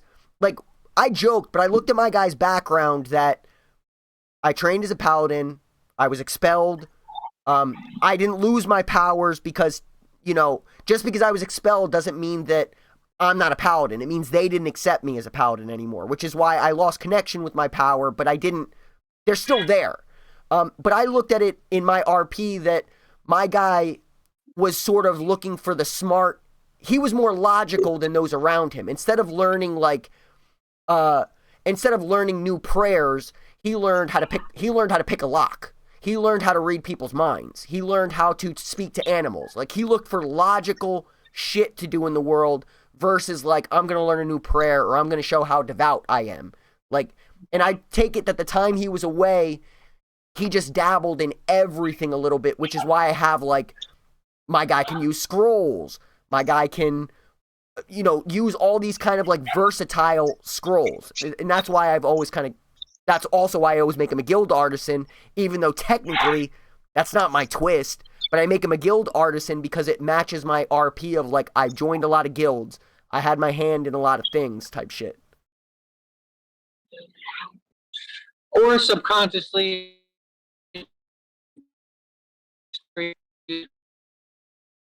Wait, you cut off after subconsciously. Wait, just pause for a sec because your connection... Oh, just pause. Give it like 5 seconds because your mic. I can kind of hear you, but not so well. All right, try again now.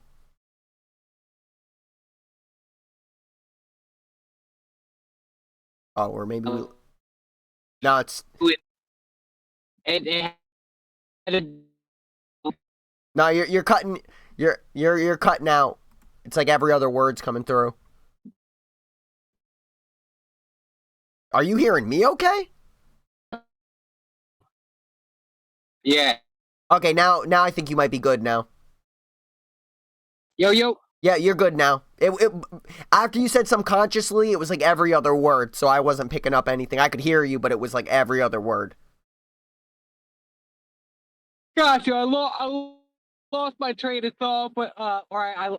I lost exactly what I was saying, but it was along the lines of, it's a good story because it gives you a scapegoat to do anything outside of what your character is conformed to. Well, but also, in all fairness, I'm not using. Why are you using wizard powers? Oh well, my guy went his own way. You know, why are you throwing bombs? Oh well, my guy went his own way. Why are you fucking using crossbows now? Oh, my guy went his own way. Well, it's a scapegoat to do anything. But also, you got to figure it was also when I'm playing multiplayer, it's a different situation. But when I'm playing solo, like in my mind, I'm thinking, who's the character that's always with me? My main character. Obviously, you see, I am big on skill checks. I am huge on them. I think that you can find a way to pass any skill check if you have the right abilities. So, like, it was also kind of a thing of necessity. It's like, this dude's always going to be in my group. He's always starting the dialogues. So if he's not incredibly versatile to be able to handle any type of situation, then I'm fucked. So it also was, you're kind of right, but it was a thing of necessity, not just like, oh, I want to make my guy cool.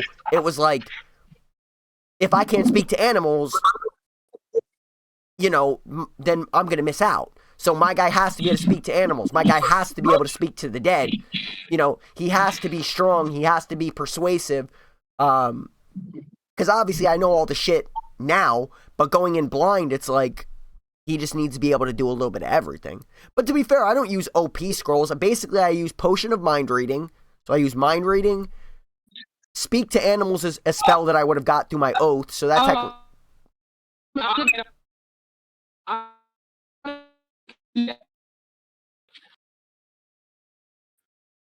yeah. Like the option to do that. I caught the end. I caught the end of that again. Just the end of it, though. Gotcha. What I was saying was I wasn't trying to dig into you because you do that. No, you're kind of right. I agree with you. You are kind of right. But that's why I have the limitations on the elements, because otherwise there's no limit to what my guy can do. Oh, hold up. You my shit got disconnected. Oh, I said that's why I have my limit on elements, because otherwise you're right, my guy could do anything then. And in my own playthroughs, I had to be able to pick locks. Actually, I didn't. That's why I had Astarion in my group. So that's one thing I wasn't good at. Astarion was my thief. I can't believe you've been using a longbow this whole time and you weren't proficient in it either. No wonder Lae'zel was hitting harder than you. That made no sense that she was better at bows than you. Yeah, no, I'm actually curious on how much harder I'm going to hit now, or just how much more accurate I'm going to be. Yeah, I think that's what it is. I don't think it's damage output. I think you don't get, you basically, if I understand correctly, you were losing out, you were getting 2 less on your attack rolls. Now you're going to get a +2 to attack rolls, but that was purely accidental. Like I said, I've always used the build I've used now, which is 1 level in Rogue, and then into Paladin. So Paladin was making me efficient in that thing, so I never was just a Rogue using a longbow. I think Elf and Halflings have proficiency in longbows as well. True. That could be it. That could be it then. But that's why I just assumed nothing of it, because I was like, I have a level in Rogue, and I could use, and I also thought Rogues could use longbows as well. Like, I mean, it is still a bow, technically. I'm surprised you haven't multi-classed at all. I think there is such benefits to multi-classing. But a pure isn't bad either. I'm just not a big believer that trying to make it to the max level to get the last ability, it's like you're going to have it for like maybe 10% of the game versus getting stuff that is like maybe going to be valid to you throughout the playthrough. Like that disadvantage. No, I plan on doing some sort of multi-class. What are you thinking though? I would have to I would have to do a little bit of research as far as when are certain things unlockable. So like I would be interested in multi-classing in Wizard just to get invisibility, multi-classing in Necromancy. It's just I always found Necromancer super cool in games like this. Really between those two. But I would say nip that in the bud right now. You would have to. Gale is a level 4 wizard, and he may have gotten invisibility at level 3, or maybe it was at level 4. So that you would have to dip 3 levels into wizard to get that. That's what I mean by I have to do. So there's two different answers to that. Yeah. That's the one I want to do some research, because I don't know how far into that secondary class I would get the abilities that I would want. And then 2, I find multi-classing a lot easier to execute once we're a little bit higher level. Well, also too, that's another reason why. I mean, I'm kind of glad you didn't go there, because then all the cantrips are basically taken up at this point. So, like, any cantrip you get, more than likely somebody else already has it, so it's just duplicating what we already have. Like, you wouldn't be adding anything by getting another cantrip, because basically they're all accounted for, besides Blade Ward. So, if you went that Magic Thief, you'd get a cantrip. So, again, not going to be something that's great. And then the spells you get, like Gale basically has most of those already too. But if you went the Magic Thief, you could level up your Thief and still kind of like dip into that thing. I was actually looking at that the other day. I think that they get the Wizard spell list, and you would get invisibility from that. But I mean, also you would lose out on your bonus action and shit. So, you know, obviously that's a big sacrifice to make. But let me just see, for sake of example, how many levels you'd have to dip in it. So the first thing is you get that Mage Hand. It's called Mage Hand Legerdemain. The Spectral Hand is invisible and can carry out additional tasks. I don't know what the details of that actually means. That you can, I don't know what additional tasks.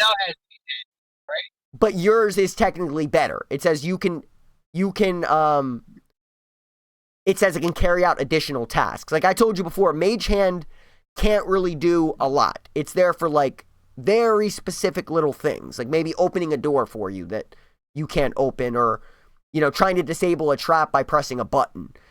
I don't know what it means yours can do additional tasks. I have no idea what that is about. But for example,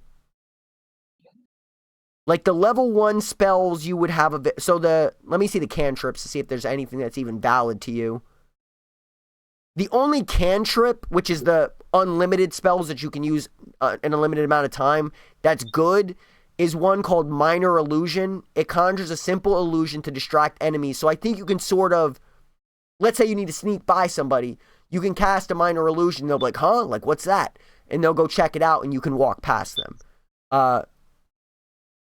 And then let me just take a look at the level 1 spells to see if there's anything here that's even... one of these spells is actually kind of interesting. One of the spells that'd be interesting is you could get the spell Find Familiar, which means you could have a little follower like I do. False Life is one of the spells on there. I'm just trying to see if there's anything that's relevant to what you're doing.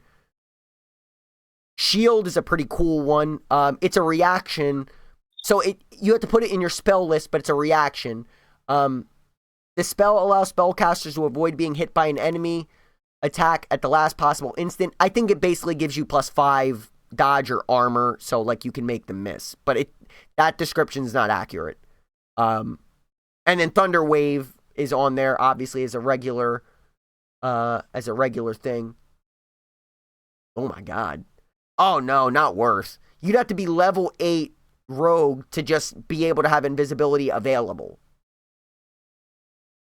And we're level... What do you mean? What do you mean level 8 rogue? So, you would, let's say you chose the magical rogue. Wait. I get what you're saying. I would have to invest all my points in the magic.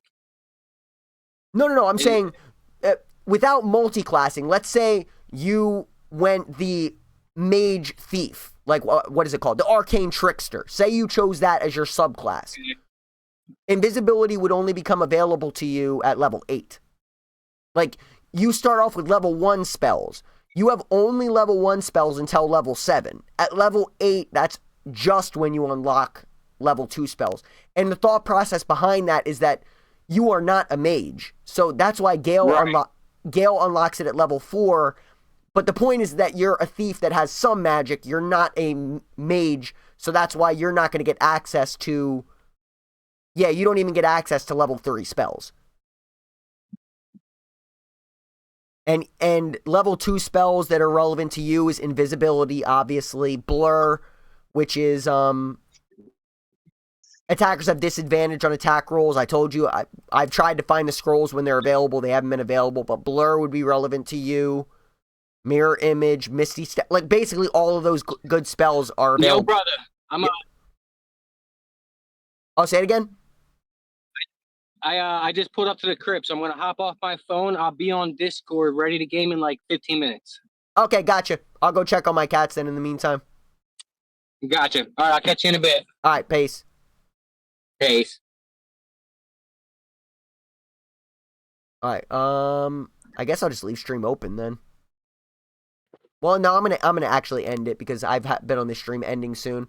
So stream's gonna restart soon, but to make it easier with the VODs, because this one probably won't even go up as a VOD, I'm just gonna start a fresh stream. So if you're still lurking, Taco, just keep an eye out. I'm just ending it so that way when I upload the VODs to YouTube, I can just skip this one entirely.